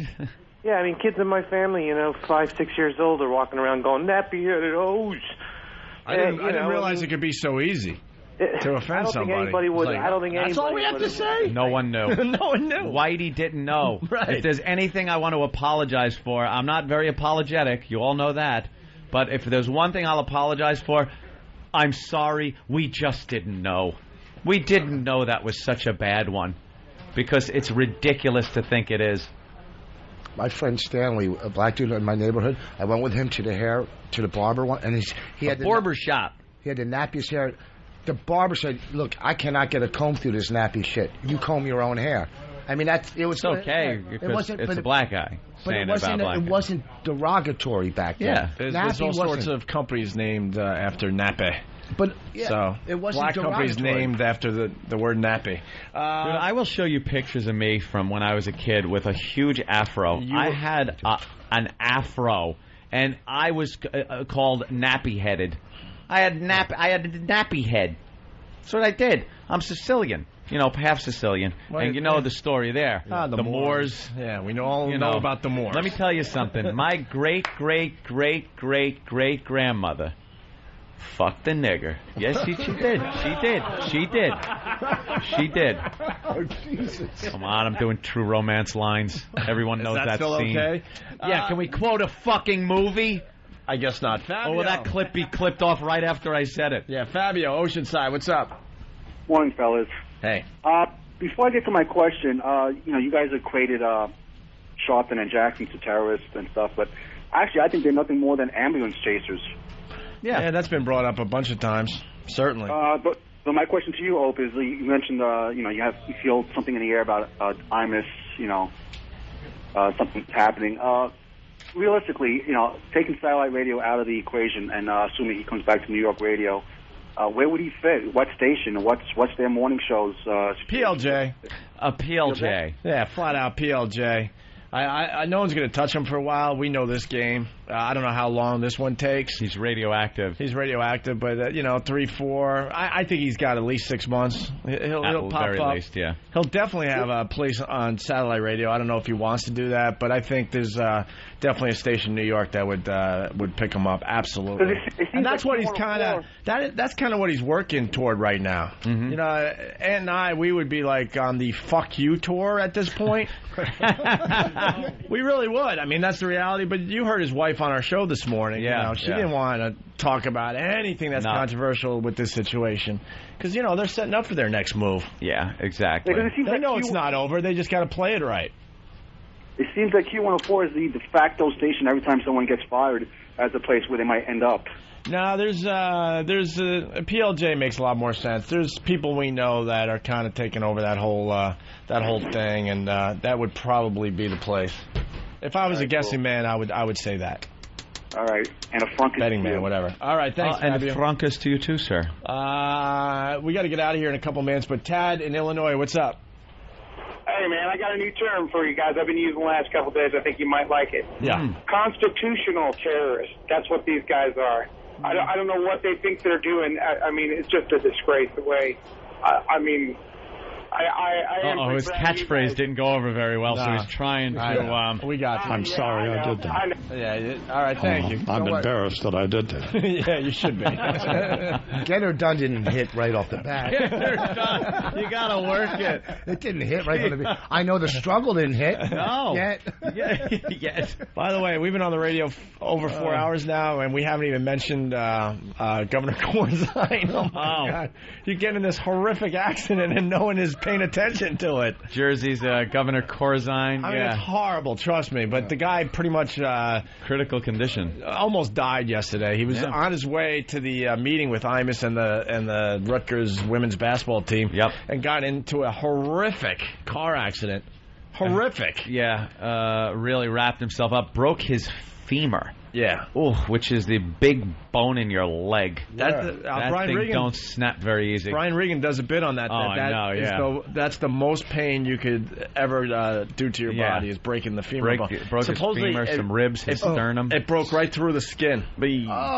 Compound. And his ribs, Six ribs, his sternum. They had to put a tube in him. Cracked vertebrae, I think. Yeah, he really got fucked up. Lacerations everywhere. He's lucky to be alive. He's on a feeding tube. They're saying 3 to 6 months recovery minimum, and no one is talking about this today. Yeah. That's the way they're talking about it is tying it in because he was on his way to go see Imus. Yeah, they're pretty much blaming Imus on this one too. Yeah, Imus to blame for almost killing Jersey's governor. He's going to the hospital tonight to apologize. Yeah, he wants to. I'm sorry about your leg.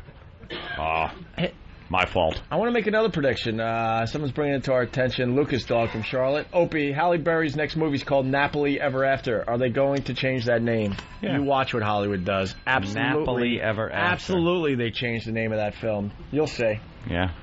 All right. If the atmosphere wasn't so volatile, I might come up with a few alternative names for the movie. But we're running under the radar here. Use the home version of the Opie and Anthony. Right, there's a home version. Spin the spinner, see what it lands on. You know all the choices. Let's go to Kenny in Phoenix. Kenny. Hey guys, we're just getting ready. We're actually at rental car place right now, trying to get a car so we can come out there. We got our tickets to Vegas and everything, but I got a question. My brother, he's a huge fan. We kind of spent our whole bank account getting hotel rooms, getting cars and stuff. He can't afford any tickets, so I was wondering if you guys could help. So you set everything up to go to Vegas, paid for everything to get there to see us, except for the tickets? No. No. One ticket. One ticket. We have our tickets. Last minute, my brother, his girlfriend decided, hey, we'd like to. He's a huge fan. They didn't think they'd be able to go. They didn't think they'd get the time off. We have our tickets, but he couldn't get any tickets. Here's a little indicator. Let me give you a little indicator of your chances here. I asked for a couple of tickets recently, last minute, and Kenny told me he doesn't think so. So, who you? No, actually, it was a friend wanted to. Just don't. It's a lot of tickets. Is your brother going to be in Fort Lauderdale next weekend after this? As a matter of fact, no. I would have got him into the Improv in Fort Lauderdale the following weekend for free. Well, if he's there, I'm sure he would like not to go. Kenny, I don't know. You see us by the pool. Maybe we could do something. I really don't know what to tell you. All right, well, I'll definitely see you guys there, and you'll be by Look the for pool, us poolside. I won't be at the show. We'll be the guys with the big fat cocks. All right, we got to. We got to leave. Wasn't meant as a joke. We got to leave. Yeah. For the airport. We're going to be on the radio tomorrow, though. The channel's going to be on live all day, right? Or most of the day. Starting at what time? Rich Voss is doing some of the coverage tomorrow. And me and Bonnie are doing 2 o'clock. We're starting at 2. I think Bobby's coming down, and all the comedians, and then we got guys back here that are going to just keep they're going to keep the channel on all night. We're going to try to do some stuff backstage, I believe. Yeah, right. Sam. So in between comedians, we'll be talking on the radio here. Dan and Sam will be back in New York. Yeah, it's going to be a lot of fun. Down the fort. Are you guys hosting the whole thing, sort of? Yeah, we're hosting starting at 9 o'clock Eastern. Yeah. And that's early. Yeah. On the bright side, we then go to 3 in the morning. So. Oh, wow. But the 9 to 12 is just going to be sort of checking in with Vegas, a lot of worst of stuff. Yeah. And then a full-out Dan and Sam show starting at midnight. Wow. All right. Busy day. Look how quick they bail. Yeah, well, they get kicked out. Guys, thank you. We kick them out. Thank you. There they go. Thanks for showing up early this morning and supporting That's the cause. Good.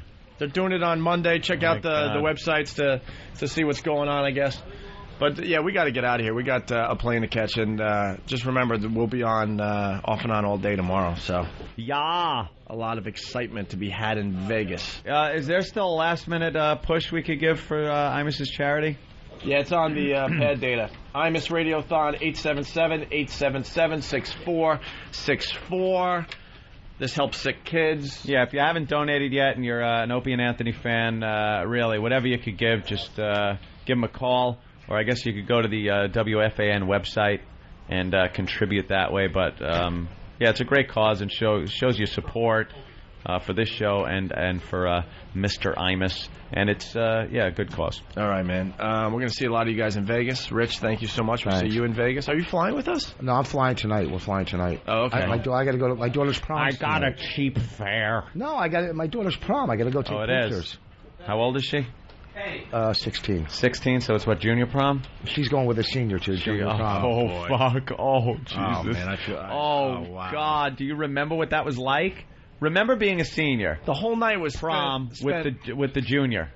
The whole night was spent trying to touch Patch. You know just that, right? want to fuck this girl. No, listen. I hope she has Rich. a lot of karate moves, man. And she's like, do you have a recent picture of your daughter? Let me see this one. Let me see this one, because I've seen pictures of them when they were younger, and they're very cute girls. Let me see if I could get a little picture of this. Which one? The dark hair one. The dark hair. Holy shit. Your fucking daughters are so hot. God damn, boss. Let me see. No. You gotta see the I gotta ingrain it in my head a little longer. Dude, the last time I saw a picture daughters, of your daughters were when we were in Miami playing at the Doral. Oh, they were lit. Yeah, they were. Dude, look. Oh, it's over, Johnny. So done. Dude, tonight, legs up in the limo, man. Dude, it doesn't even matter. She obviously has lost her virginity. Yeah, looking like you can tell. You can tell just by looking. No, I got good kids. Look at your daughter's tits. Stop it! What's wrong with you? Nothing. They're great. You gotta see. Listen, Jesus, that's my kid. I know. They're not. They're breasts. Listen to me. They're nice. Jesus. Wow. Jesus. Are you ever going to learn where the line is? I know. What do you say? I'm sorry. That just came out. I want to apologize to Rich Voss and what his pisses daughter. me off, I don't know what daughter you were talking about. Oh, it's kind of creepy, though, because she's beautiful, obviously. But then you see a little Rich Voss in there, you're like, oh, my God. What the? Oh, like a little Voss resemblance. You're looking at a pretty little girl, and then if you focus too long, you're like, oh, my God, it's Voss's eyes. Jesus. Wait, is she drooling? Right. No, well. I hope she's got Voss's hand so her date's dick looks bigger. Oh, Anthony! I can't, here's the thing. I set myself up for this. I can't get mad. And it's humor. It's humor. I know it's my kids, but listen to me. They're beautiful. They're good kids. They play ball, Oh, good. They might even play for Rutgers. Right. Someday. That's what they want. Dare to dream. Hey, runner-up line of the day brought to you by BowDogFight.com's upcoming pay-per-view Clash of the Nations. It's on the 14th. That's tomorrow. Okay, tomorrow night. For more info, check out BowDogFight.com/PPV. Here's the runner-up line of the day. No, we don't want to go to Albuquerque. It's nice there. Dry heat. Wonderful. No. But when you were off the air, you had a lot of time in your hands to go to the book. Didn't you go to the Joe Franklin book signing, too? All right. Yeah, Opie was constantly down at that goddamn bookstore in Huntington. Hey, there you go, Rich Voss. Joe Franklin. Runner-up line of the day for Mr. Voss. Here is your here's the line of the day. Here comes the line of the day, line of the day.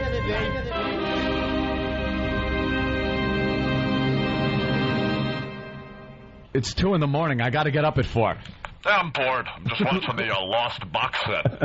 This show's amazing. Never saw it when I was on the air because I was had to go to sleep early. I'm tired. I gotta go to sleep. Thinking of putting a pool in. Thinking of, like, swimming. What do you think about that? Is that, There we go.